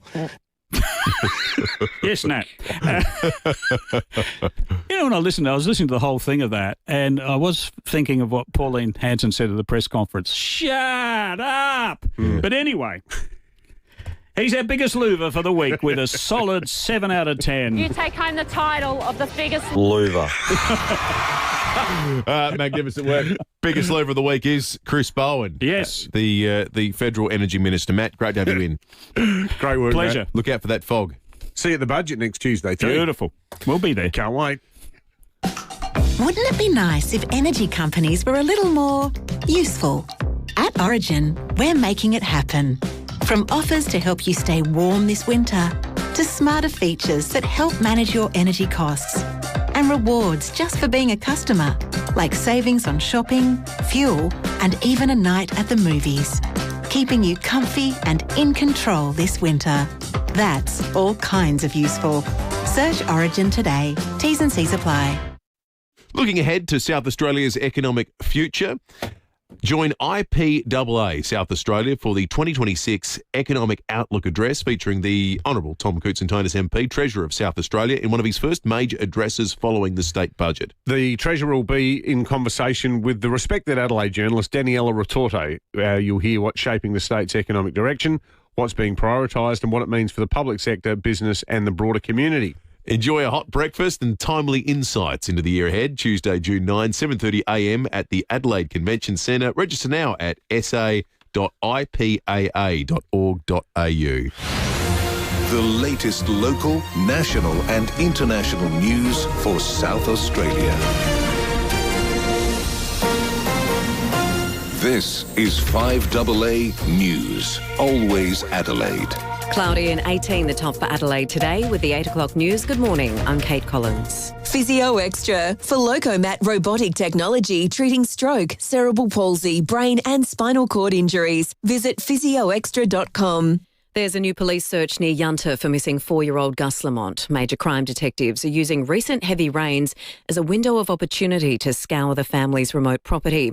They're hoping the rains may have uncovered clues as to the boy's disappearance, which has been declared a major crime. The little boy disappeared on AFL Grand Final Day last September. Hannah Ford from 7 News says about 20 detectives and Star Group officers are at the property. They walked about 30 k's around the property, which is about a 5k radius around Oak Park Station, looking for anything, mainly creeks, waterways. That there is a lot of creeks and a lot of water paths that wind through this sheep station, and they're back there again today, and they'll be doing exactly the same thing. 2 bike shops have been targeted by thieves overnight in separate smash and grabs. Jono Edwards from 7 News has told David and Will the first was a 99 bike store on Main North Road at Nowsworth. It wasn't a ram raid. It appears they've just literally forced their way in through and have made off with a number of items. It's unclear what they've taken, but crime scene examiners are currently on the scene. Another 99 bike store was targeted an hour later at Noarlunga, where a group of hooded thieves were seen forcing their way into the premises around 5 a.m. Police are now investigating. A man has been charged with murder and several other serious offences following a violent rampage in central Queensland. Lachlan Gray reports. Police say a 78-year-old man was walking out in Childers yesterday afternoon when he was punched in the head and then struck with a metal pole before the accused left the scene in a car. 15 minutes later, it's alleged the man then stopped and assaulted a 66-year-old pedestrian, the victim taken to hospital with serious neck injuries. It follows an earlier assault of a 65-year-old man during an alleged road rage incident. He was eventually restrained by members of the public until police arrived. He's been charged with offences including murder and attempted murder and will appear in court today. Lachlan Gray reporting. The Department of Home Affairs is reviewing a request to allow the last remaining so-called ISIS bride and her daughter to leave Syria. Medical records show Hoden Abi's 9-year-old daughter has shrapnel permanently lodged in 3 parts of her body, which had led to development complications. Fresh data shows many older Australians are too afraid to speak up when their rights are violated in aged care. The Aged Care Quality and Safety Commission found that a fear of reprisal or not being taken seriously stops residents from raising concerns. Commissioner Liz Heffron-Webb says it's important residents know it's in their full rights to raise any issues they have. We follow up on all complaints and concerns raised, and we're very specific that there is no tolerance for any kind of reprisal against the older person or their family member or carer who might have complained. And 5 villagers have been found alive after being trapped in a flooded cave in Laos for more than a week. Loved ones say they ignored concerns about falling rain when they entered the cave system looking for gold. Rescuers are still searching for 2 others. Now taking a look at 5AA Sport. Gliderol Garage doors are proudly and brilliantly made right in South Australia. Gliderol.com.au. Good morning, Tom Wren. And good morning to you as well, Kate. Former Sydney coach John Longmire doesn't believe Essendon's hiring process for their next coach has been compromised yet. It comes amid a groundswell of public support for James Hird to return after the Bombers' great put his hat in the ring for the role. Longmire telling Fox Footy people shouldn't jump to conclusions. I think that's probably a bit of a strong word if it's a compromise process. You don't know what the process is. Yeah. We're sort of sitting here making judgment on it based upon what Hirdy said. So I think, as always, we just need to, rather than skip ahead of it, let's just see how it plays out. Meantime, Hawthorn stars Will Day and Jack Gunston will make their return from injury for tonight's clash against St Kilda. Day to play his first game of the season after having shoulder surgery in January. Well, New South Wales has taken a 1-0 series lead in the State of Origin series following a stunning comeback in Sydney last night. The Blues trailed 20-0 but fought back to win 22-20. To tennis, and South Aussie Thanasi Kokkinakis was forced to retire in his second-round match at the French Open against Pablo Carreño Busta. The match was tied at a set apiece when Kokkinakis was forced to call it quits. Fellow Aussie James Duckworth also lost, as did women's second seed Elena Rybakina. To soccer, Crystal Palace has won the Europa Conference League title following a tight 1-0 win against Spanish side Rayo Vallecano in the final this morning. That's the third-tier European trophy, Aston Villa winning the Europa League title a week ago, while Arsenal could make it the perfect English trifecta when they play the Champions League final against Paris Saint-Germain on Sunday morning. And the Oklahoma City Thunder have taken a 3-2 series lead in their Western Conference Final Series after taking care of San Antonio 127-114. Game 6 will be played tomorrow as Spurs look to keep that series going. And that's the 5AA Sport. Thanks so much, Rennie. Now checking 5AA traffic. Browse undercover in comfort for your certified pre-owned Toyota at the new Jarvis Toyota, Brighton Road, Somerton Park. Morning there. It is rather foggy through the north and northeastern suburbs this morning. Take it easy on the drive. Couple of things to look out for on the freeway this morning. Got a breakdown at Crayfus West near the Mees Days ramp heading outbound, but no great delays there. Not quite the case at Hahndorf. Got a smash there. The freeway inbound just near the Verdun interchange. Quite big delays through there at the moment. And Aldgate to Carvey Tree and a roll over Aldgate Road on a blind corner. Camera Halsey Road, Elizabeth East to look out for. Today at Harvey Norman, get 10% in bonus gift cards when you spend $500 or more on selected products. T's and C's apply. Gift card valid for 1 month. Hurry, offer ends Friday. Adelaide's most accurate traffic on 5AA. And now to the 5AA forecast. Cloudy today. We're heading for a top of 18 degrees in Adelaide. Showers will be increasing from tomorrow, 19 degrees, and they'll be sticking around for the weekend and much into next week too. 18 on Saturday, 17 the top for Sunday. Right now we are sitting on 11 degrees on 5AA, always Adelaide. You've been the carer, the advocate, the constant, and you've done it out of pure love. But choosing specialist accommodation for your loved one isn't stepping back. It's one of the bravest things you'll ever do. Para Ability Community Care provides disability accommodation where every person is genuinely known, supported and cared for. We improve lives, and with our pack, you can go back to being the most important thing, the loving family member. Experience our kindness and connection. Visit ourpack.com.au. Hi, I'm Bronte Manuel from Toop and Toop. Auction remains one of the strongest ways to sell in Adelaide, with buyer demand continuing to outpace supply and competition driving results. At Toop and Toop, we consistently deliver auction clearance rates above the state average, giving our clients a clear advantage in today's market. That success comes down to strategy, experience, and having South Australia's most awarded auctioneering team behind you. If you're considering selling, visit toop.com.au. Stay informed, get involved. 5AA, always Adelaide.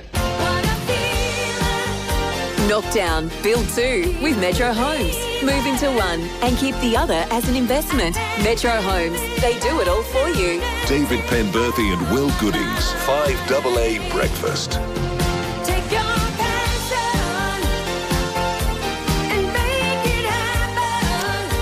8 minutes after 8, by this time yesterday, we'll have awarded the Golden Sack Truck Award for the week. If you've seen something of a government disaster, any tier of government, of course, you can nominate it for a Golden Sack Truck. Simply text us on 0480 1395, or you can call in at any time. We compile them all in a spreadsheet and make sure they get read out tomorrow. And then going to need a bigger spreadsheet. Tyson will announce the winner tomorrow morning. The Golden Sack Truck. We haven't had him in the studio yet this week. But he's in the storeroom, ready to come out. He's in the storeroom, ready to come. That's right. That's our robot-led future. That's right. Exactly. One day we'll all just be in a storeroom, ready to be brought out. That's right. All right. The other thing we're going to do very shortly is the count for the Cabaret Festival. We've got 2 tickets to see Mahalia Barnes, who we spoke to on the program a couple of weeks ago, and a night's accommodation at the Intercontinental Adelaide. The Cabaret Festival, 4th to the 21st of June at the Adelaide Festival Centre. Book your tickets now, adelaidecabaretfestival.com.au. All you need to do is count something. So get on the line right now, 8223 I don't know what it is yet. I haven't seen Em's not here, so maybe she's gone to Foodland to buy some food. Yeah, Paddy's maybe she's gone to Gaganis to buy a giant bag of garbanzos. Whatever it is. Chickpeas. She'll be back with it, and it'll be your job to count it very, very shortly. First, though, let's get to Breaking at 8. Now, this is a really important story, a little bit complicated, so bear with me. There's a major aged care expansion that's being announced by the state government in North Adelaide today, and it's a big deal. 160 additional beds that are going to come online, hopefully, by the end of 2029. Now, it's the first project of its kind that has been designated as, quote, essential infrastructure under South Australia's new framework for development assessment. So what that means is that in the past, where if an aged care provider came up with a plan to build a new facility, residential aged care, they'd have to go through the often torturous planning and development approval processes. Well, what the state government has done is they have given the health department the power to endorse the classification of a proposed aged care development as essential infrastructure, and then with effectively the stroke of a pen, if he is satisfied that it meets all of the requisite planning criteria, the Minister for Planning can then sign off on it, which means it's a much swifter and a much more expedited process. The Minister for Health is Blair Boyer. In the recent reshuffle, Blair Boyer moved from education to health. Don't know what he did wrong. But that's what the Premier decreed was going to be his new portfolio responsibility. But, Minister, this is, I think, a clever bit of policy, because with the bed block in our hospitals, the fact that there's hundreds and hundreds of oldies who just simply can't get out because they can't get into an aged care spot, freeing it up seems to make good sense. I agree, and good morning to you both, gents. And, you know, at last count, we've got something like 350 of those older South Australians who are stuck in a metro hospital bed, who don't need to be there. They don't want to be there, but they're only there because we can't find them a residential aged care bed. So the impact that has on bed block and the way that all flows into ramping and affecting ramping is pretty full on. And if there's one single thing you could do in the system to try to alleviate ramping with, like with the stroke of a pen or waving a magic wand, it'd be finding residential aged care beds for those 350 South Australians who are waiting. So this is the opportunity for, as you said, the Department for Health to endorse it as a sponsored project, which we're doing with the Helping Hand project in North Adelaide. And then it has a swifter process through those planning pathways that you described really clearly, and ultimately lands at the desk of the Minister for Planning for a decision. But the thing that I think frustrates everyone too is, even if you approve one of these projects, it's years before they come online. Like we have to get this planning and development and projects happening and shovels in the ground, because even with this one, should it now go through and get approval, it's 2029 before we see the first beds, and we need those beds now. What would you say, Minister, to people in the community, and we've seen it with some of the debate, sometimes heated debate over things like high-rise aged care facilities, that this could take their voices out of the equation? I mean, personally, I'm in favour of having their voices turned down a bit, because I think a lot of NIMBY stuff has got in the way of some really good ideas here. But equally, what would you say to people in the community who fear that this could just become a rubber stamp, where the Minister could willy-nilly approve things that people think are going to bugger up their suburb? Yeah, I think it's a very fair question. I think it is a fair question. And what I would say is it's still got to go through a process with the Planning Commission. There's still community and public consultation still has to occur.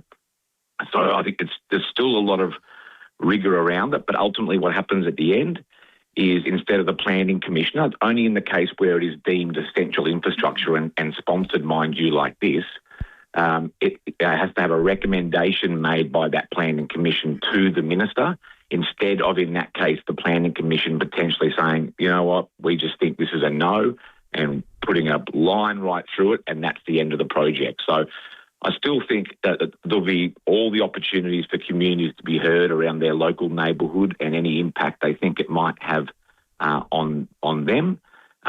But I think it will also provide a bit more certainty potentially to some of those providers like Helping Hand.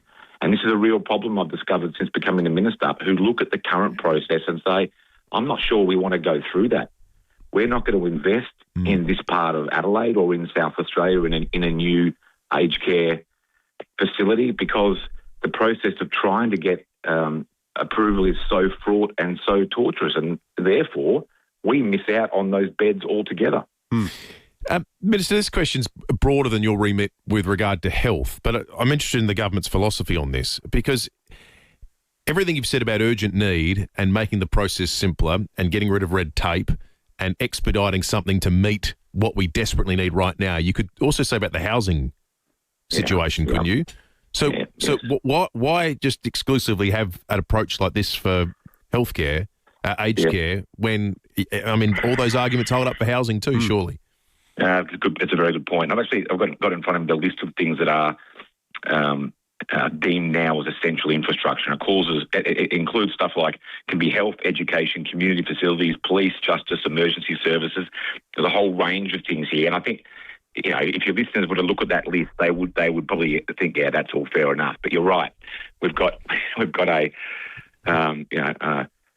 big issue with housing availability and affordability, and the same for rentals as well. As the Premier says almost every day, the way to solve that is through supply, and that is absolutely true. We need to build more homes. So I think it's around, I guess, we're trying to find where the line is and what we think is an appropriate change here to this process, and where the public will say, yeah, okay, fair enough, we know they need that, as opposed to feeling like we're riding roughshod over them, you know, for any kind of planning application. So that'll be an interesting debate, that one, I've got no doubt. But I'll be keen to see how this goes, this new process, because, of course, as the Minister for Health and Wellbeing, I hope it works. But what I also hope it does is send a signal to other providers of aged care to say, actually, we might look at putting a few more beds, investing a bit more in South Australia, because they've got this new planning process, which we think is good and gives us a fair dinkum shot at it.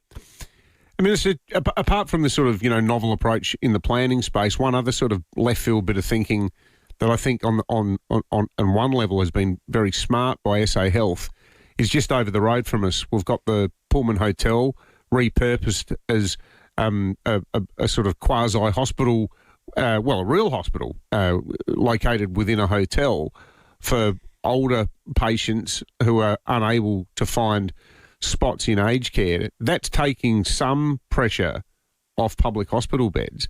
But has it created a position, and sort of say this with one eye to next Tuesday's budget, where, like all states apart from WA were under pressure to rein in debt and rein in spending, are the feds sort of shifting their failure to deliver on aged care has become a sort of double financial problem for taxpayers, because we are effectively, as South Australian taxpayers, paying an undisclosed sum, I would hazard a guess, multi-million-dollar sum, to Medibank to run that Pullman Hotel, aren't we?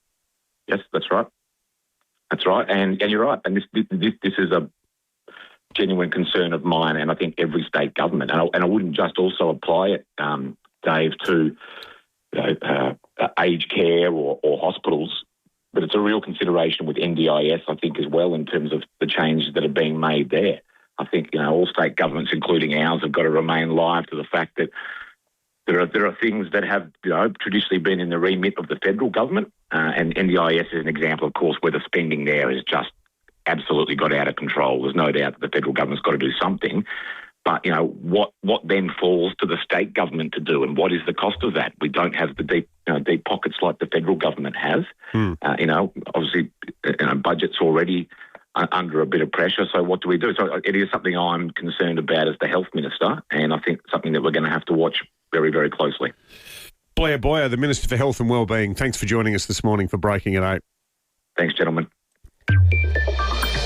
Just quickly, I mean, the vaunted savings to the NDIS, like they're savings, but they're not really savings to the nation. They're savings to the federal government. Not savings to the taxpayer. Because that money, they're going to turn around to the states and say, well, you got to run this autism program now because we ain't doing it anymore.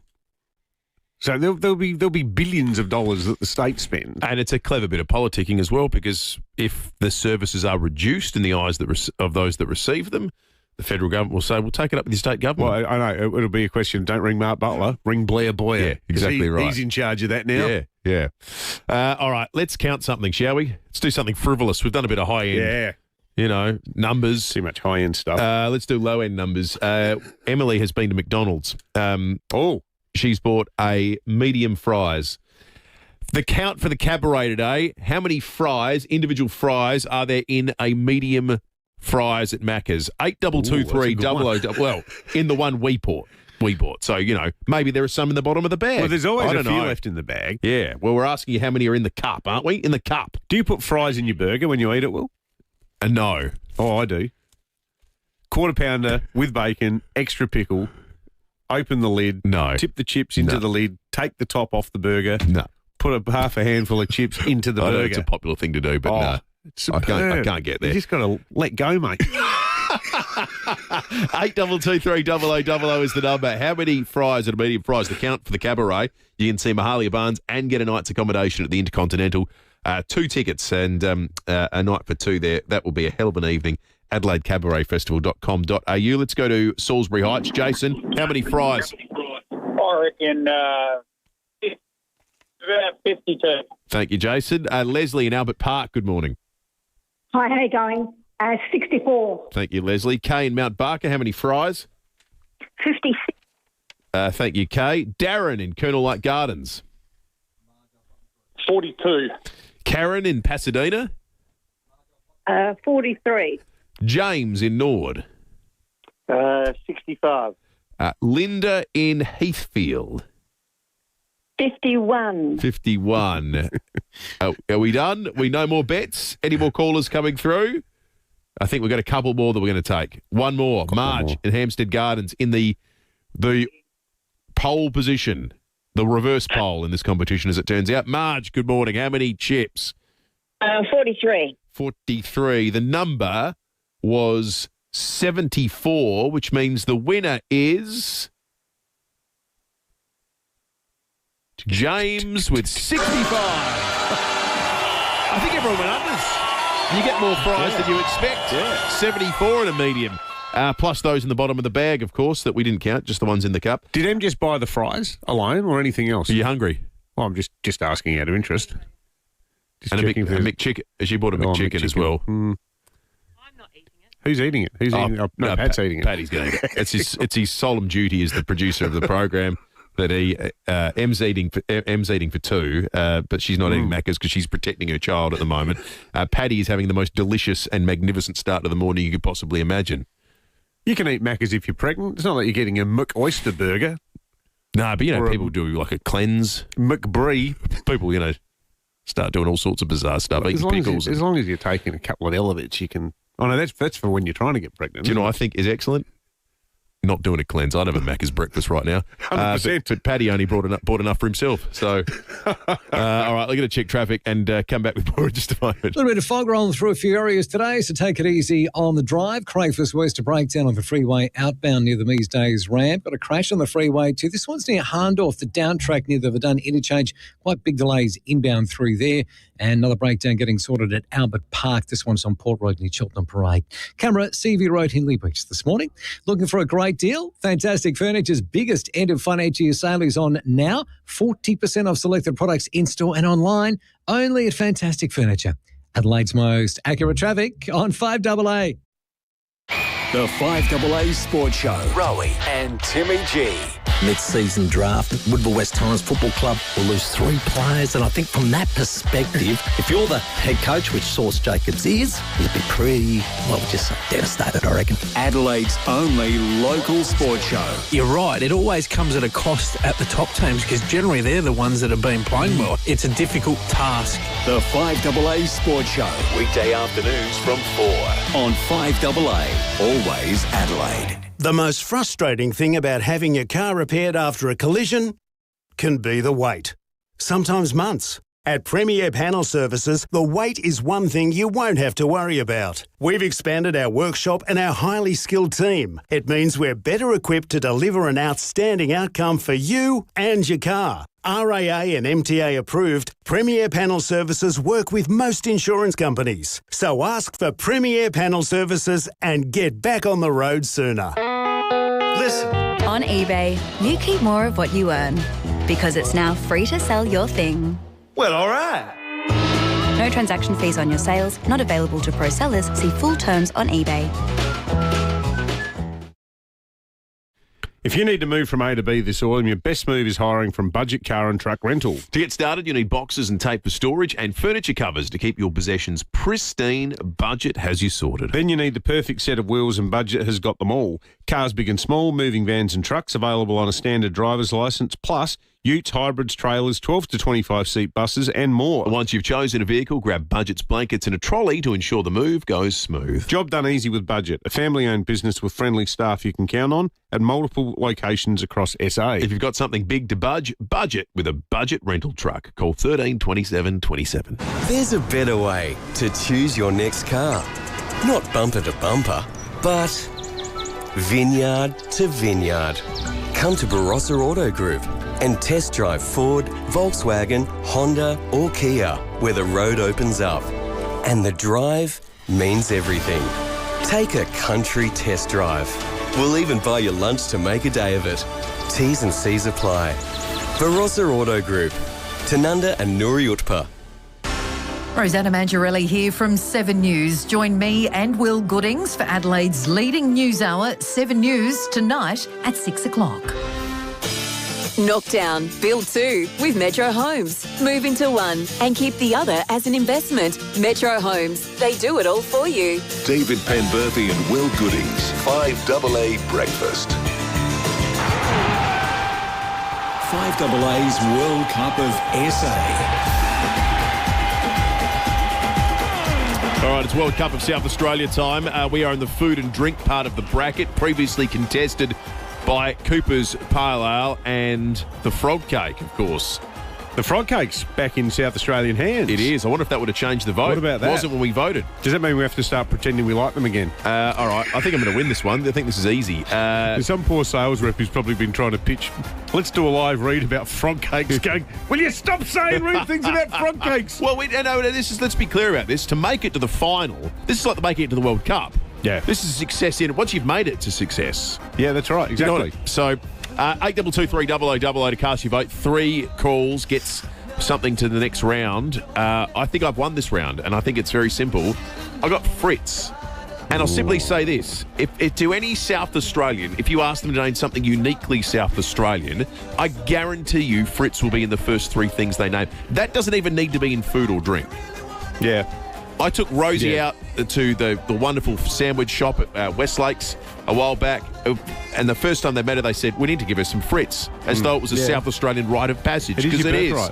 It's your birthright. So Fritz, I think, is an easy winner this morning. All right, well, I've got King George Whiting. I would say, if you think back to cricket commentary in the 1980s when you had, people like Bill Laurie and Richie Benno, whenever the test was held in Adelaide, they would say, one of the great things about coming to Adelaide is you can head along to Goodger Street, to the many fish cafes, Paul's, George's, Stanley's.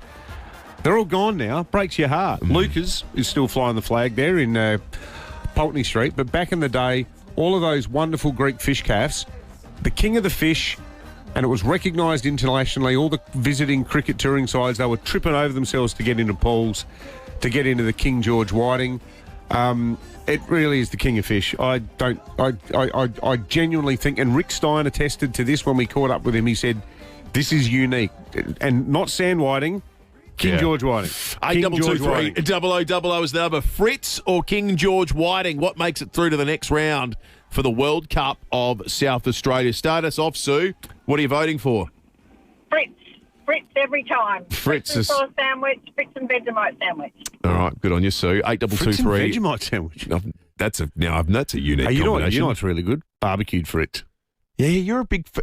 You've talked about this before. But you need to do it on the grill bars because you want to get the lines on it. It is so good. It is so good. 8223 is the number. Get voting to see what progresses the World Cup of South Australia. Dean in Craigmore, is it King George Whiting or Fritz?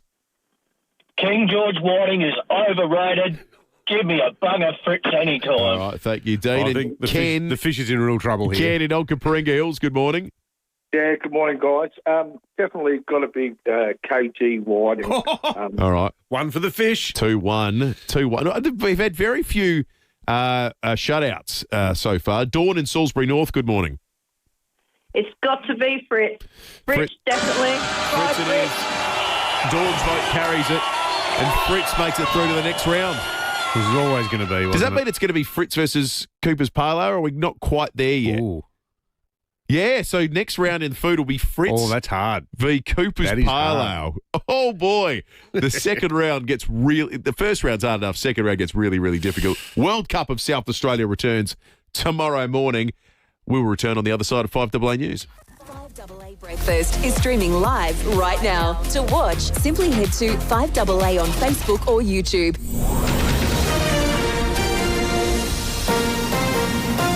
This is 5AA News. Always Adelaide.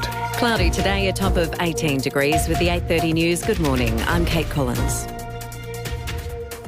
Physio Extra offers Locomat and Armio robotic technology services at their Marion and Eastwood clinics. physioextra.com. A 41-year-old Elizabeth Park woman has been arrested after an attempted car break-in in Craigmore this morning. Police were called to Birch Grove at 5:40 after someone detained the woman as she allegedly tried to break into a car. Police arrived and arrested her, charging her with interfering with a motor vehicle and unlawful possession. Her bail was refused. She'll face the Elizabeth Magistrates Court today. Police will be at Oak Park Station at Yunta again today to continue investigating the disappearance of 4-year-old Gus Lamont. Task Force Horizon members have been searching around creeks and waterways on the large sheep station in the 3-day search, with major crime detectives and Star Group officers involved. Hannah Ford from 7 News says Gus's maternal grandparents remain at the property. We have not seen them at all, no. They are very much keeping to themselves. And from what we understand, they're obviously only communicating through their lawyers to police. I understand that they're not even speaking to police directly during this search. And obviously that's probably due to recent developments when police declared this a major crime only back in February and declared that they had a suspect. And that is when the landscape changed. Donald Trump says he's willing to resume military action against Iran if certain terms to reach a peace deal fail. The US president says he's still not satisfied with Tehran's latest offer.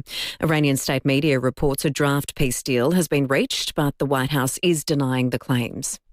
The Albanese government is about to introduce its controversial tax changes into Parliament amid growing criticism.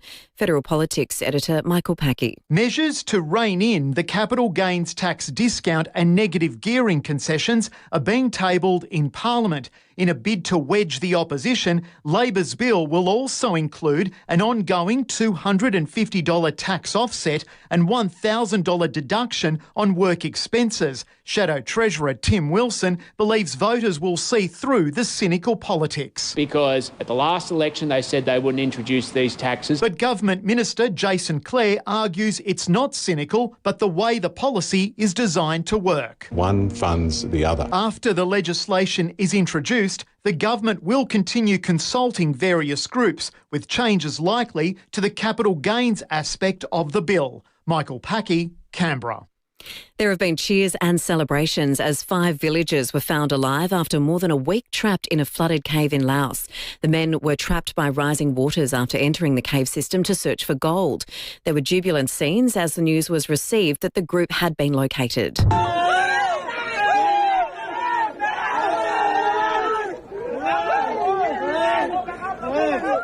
Two men remain missing. Efforts are now underway to get the 5 out of the cave.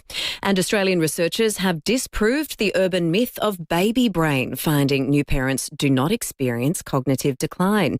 The Monash University study found that new mothers and fathers performed similar to non-parents on all cognitive measures.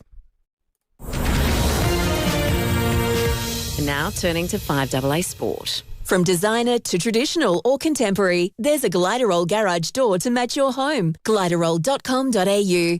Here's Tom Wren. Thank you, Kate. New South Wales has pulled off the great escape, coming from 20-0 down to win State of Origin 1 at Accor Stadium in Sydney. Blues coach Laurie Daly says the entire side had to lift after a poor first half against the Maroons. Origin's all about fight, isn't it? You know, you're never going to get too many opportunities to put on plays that look good, which you might do in the NRL. It's about fight, and it's about hunger, and it's about having a crack. Queensland fullback Callum Ponga has only been fined for the shoulder charge, which saw him controversially sent off. He's free to play for Newcastle against Parramatta on Saturday. Well, the AFL will pay tribute to Neil Danaher starting tonight when St Kilda host Hawthorn at Marvel Stadium. All players will wear black armbands while a moment of silence will be observed prior to each match. Port Adelaide's mid-season recruits, meantime, will get straight to work as the club prepares for the second half of the season. The Power have picked up North Adelaide ruckman Alex Van Wyck, along with North Melbourne VFL product Xavier Bammett, who can play in the middle and up forward. The 19-year-old admitting to Timmy G and Campo he doesn't know a lot about the city or the club, but can't wait to learn more. I've only been to Adelaide once or twice, but I know there's a rich history at Port Adelaide. I think someone said to me over 150 years in the sample. I know they're pretty passionate supporters. Meantime, North Melbourne midfielder George Wardlaw has reportedly signed a 2-year contract extension to remain at the Kangaroos. Aussie Thanasi Kokonakis and fellow Aussie James Duckworth have both been knocked out of the French Open after suffering losses overnight. And Crystal Palace has won the UEFA Conference League title after a 1-0 win against Rayo Vallecano in the final this morning. And that's the 5AA Sport. Thanks, Tom. Now checking 5AA traffic. Browse undercover in comfort for your certified pre-owned Toyota at the new Jarvis Toyota, Brighton Road, Somerton Park. Morning there. Crayfus West, a breakdown on the freeway outbound near the Mees Days ramp. Crash to look out from the freeway 2 this morning. This one's at Hahndorf, the freeway down track near the Verdun interchange. Big delays inbound. And Findon got blackout affecting lots of sets of lights on Findon Road in the Crittenden Road area. Early morning camera, Main North Road, Jeps Cross to look out for. Want no merchant fees for 3 months and $100 in your business account? Sign up for an eligible Westpac merchant facility and open a new Westpac business transaction account. Search Westpac FPOS to get started. T's and C's apply. Adelaide's most accurate traffic on 5AA. And turning to the 5AA forecast, cloudy today. We're heading for a top of 18 degrees in Adelaide. Showers increasing tomorrow, 19 the top, and those showers are setting in for the weekend. 18 forecast on Saturday, 17 on Sunday. Right now, it's 11 degrees on 5AA. Always Adelaide. Level up your kitchen storage for less. Thanks to IKEA, you can make your kitchen clutter disappear. So that's less time searching and more time cooking. Shop in store or at ikea.com.au. IKEA. Adelaide's local, trusted and truly connected talkback radio station. 5AA. Always Adelaide. You can rent a little, you can rent a lot. Whatever you're doing, wherever you're going, you can rely on Red Spot to get you there. We're the all-Aussie family-owned car rental company in airport terminals and cities across Australia, with a new fleet and plenty of hybrid options too. Experience the exceptional service that earned us Product Review's 2026 Car Hire Service of the Year. Book direct and save now at redspot.com.au today, or call 1300 66 8810. Red Spot. The things you value deserve the best protection. Your car, your tools, your weekend projects. Alpha Industries garages and sheds will keep them safe from rain, hail and the harsh Australian sun. Made from genuine Australian blue scope steel and fully welded for strength and durability, built with you in mind. South Australian owned and operated for over 40 years, Alpha Industries builds garages and sheds that work as hard as you do. Explore the range and ask for a quote today at alphaindustries.com.au. Join IPAA South Australia for the 2026 Economic Outlook Address, featuring the Honourable Tom Koutsantonis MP, Treasurer of South Australia, in one of his first addresses following the state budget. Find out what's shaping the state's economic direction and what it means for the public sector, business and community. Enjoy a hot breakfast and insights into the year ahead. Tuesday, June 9, 7:30am at the Adelaide Convention Centre. Register at sa.ipaa.org.au. Fatty plaque. Sounds nasty, doesn't it? And it is. Fatty plaque is made of cholesterol particles that can accumulate in your arteries and even stop blood flow, contributing to heart attacks, heart failure, stroke and dementia, Australia's biggest killers. Treatments are being developed at SAMRI and they're all game changers. But SAMRI needs donations to help with clinical testing. Visit samri.org.au and help us give plaque the flick. That's samri.org.au. Knock down, build two with Metro Homes. Move into one and keep the other as an investment. Metro Homes, they do it all for you. David Penberthy and Will Goodings, 5AA Breakfast. 21 to 9. Not only is Fritz continuing to be voted for on the text line this morning, but people are sending through some pretty exotic Fritz-related recipes as well. I like this one by Paul. Forget the diced bacon. I mentioned this to you boys years ago. Fritz Kilpatrick. Grill discs of Fritz until they cup. You know how they curl up beautifully under the grill? Then add Worcester sauce. Finish a little more under the grill. How about that? Do you put a bit of Tabasco in there too, Paul, for the full? Yeah. Well, why not? Serve with a Bloody Mary. Oh, I like it. The versatility of Fritz. Who knew? You know, there's a lot to be said for, you know, artisan bread, sourdough, stuff like that, but nothing beats a slice of white buttercup tip-top style bread, absolutely fresh out of the bag with a little bit of butter, great Fritz and sauce. It really is a great sandwich, Just works. Yeah, just works. I just don't know why people don't get it. And people are texting in. Some negative Nellies are texting in saying, like Arthur, he says, look, if you knew what was in Fritz, you wouldn't eat it. We can say that about all sorts of things. People are eating their breakfast. I won't tell you the list of meats that are permitted for inclusion in the standard Aussie beef pie because it would make your skin crawl. Absolutely. Now, this next story is, we think, gold sack truck worthy. For more than almost a decade, the last 8 years, there's been this wonderful Halloween display in Salisbury East known as Ambrosia Cemetery. Well, sadly, the family who do it, Ross Williams, rather, not the lead singer of Daddy Cool, Ross Williams, we've got Ross on the line now. They've taken with a heavy heart, they've announced yesterday that they are going to close it down for good due to rising costs, council compliance issues, all of which stemmed from what we understand was one complaint.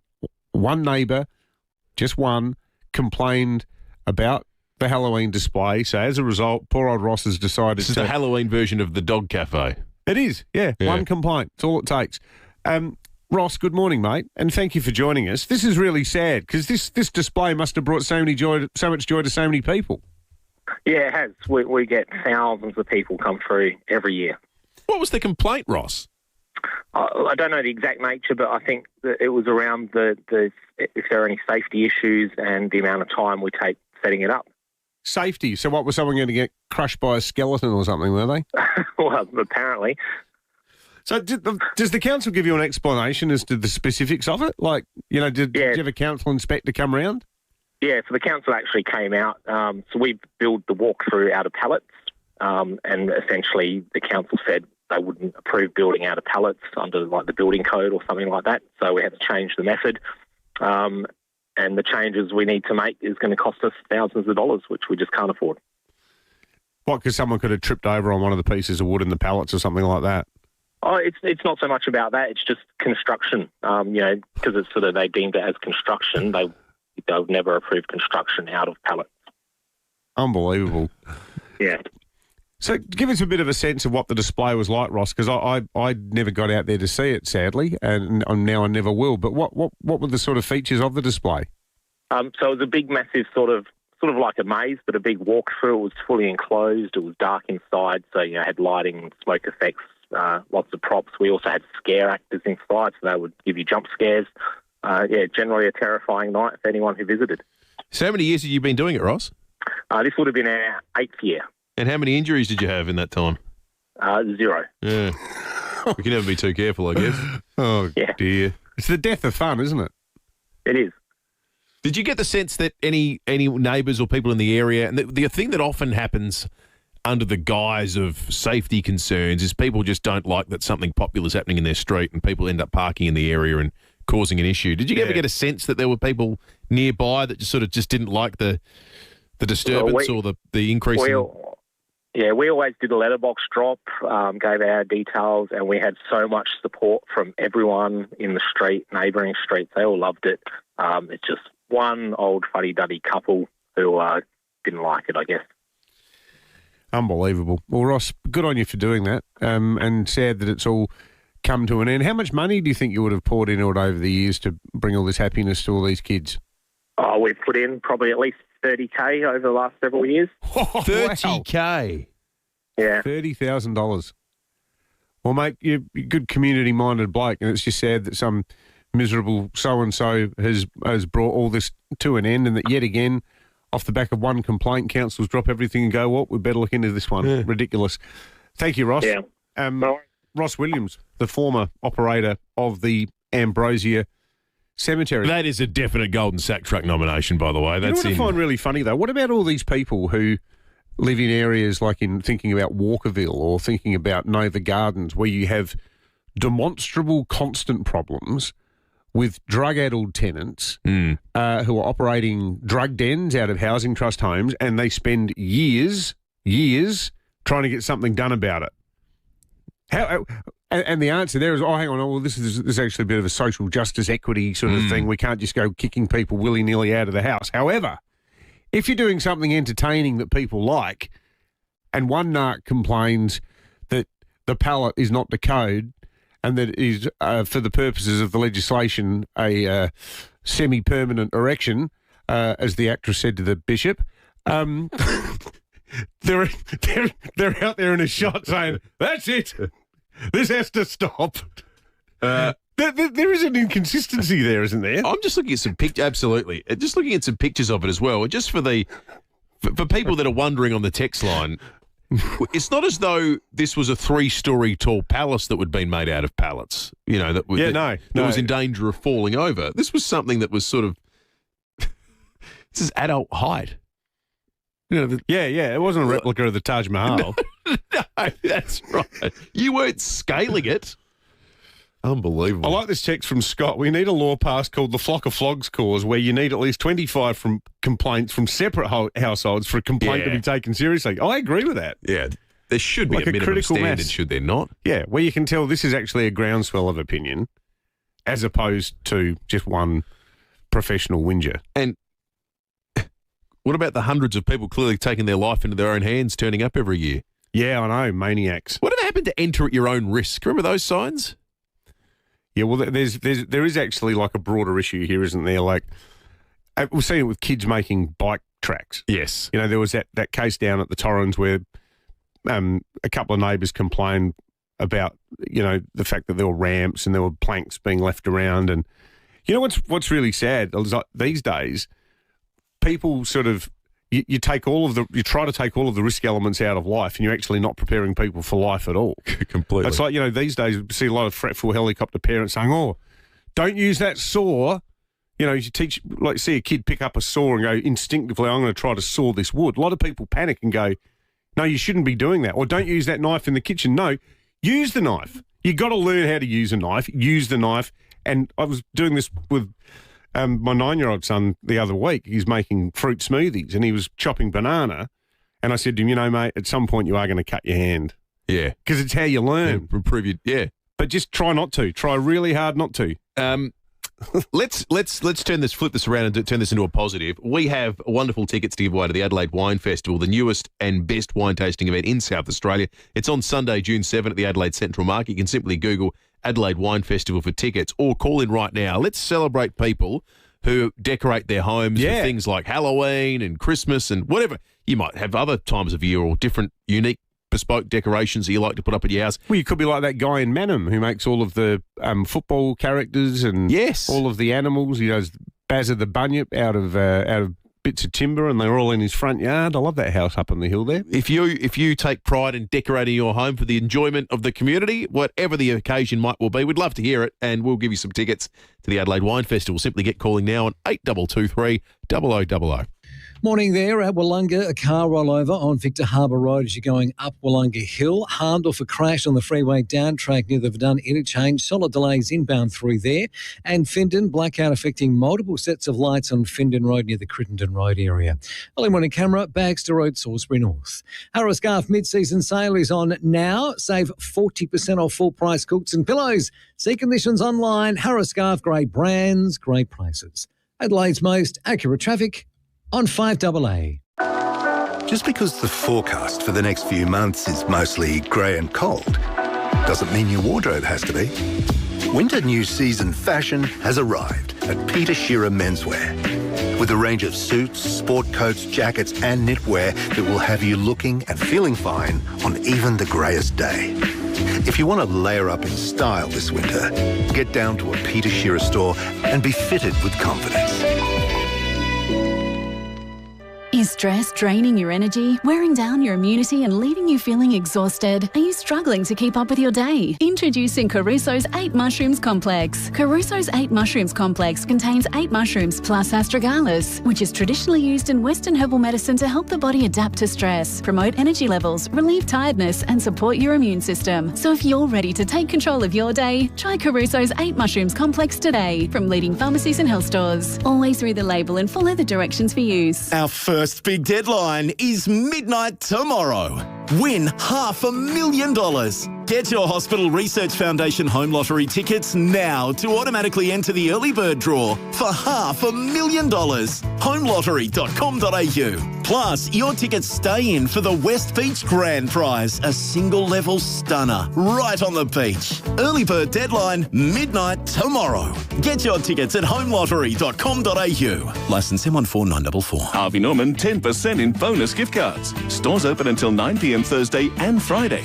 Get 10% of your purchase price in bonus Harvey Norman gift cards when you spend $500 or more on selected products. Shop in store, shop online. Spend $500 or more on selected products and get 10% in gift cards. Harvey Norman. Best brands, best range, best prices and bonus gift cards. Thursday and Friday only. Do not miss out. Terms, conditions and exclusions apply. Gift card valid for 1 month. Trading hours may vary. Knock down, build 2 with Metro Homes. Move into one and keep the other as an investment. Metro Homes, they do it all for you. David Penberthy and Will Goodings, 5AA Breakfast.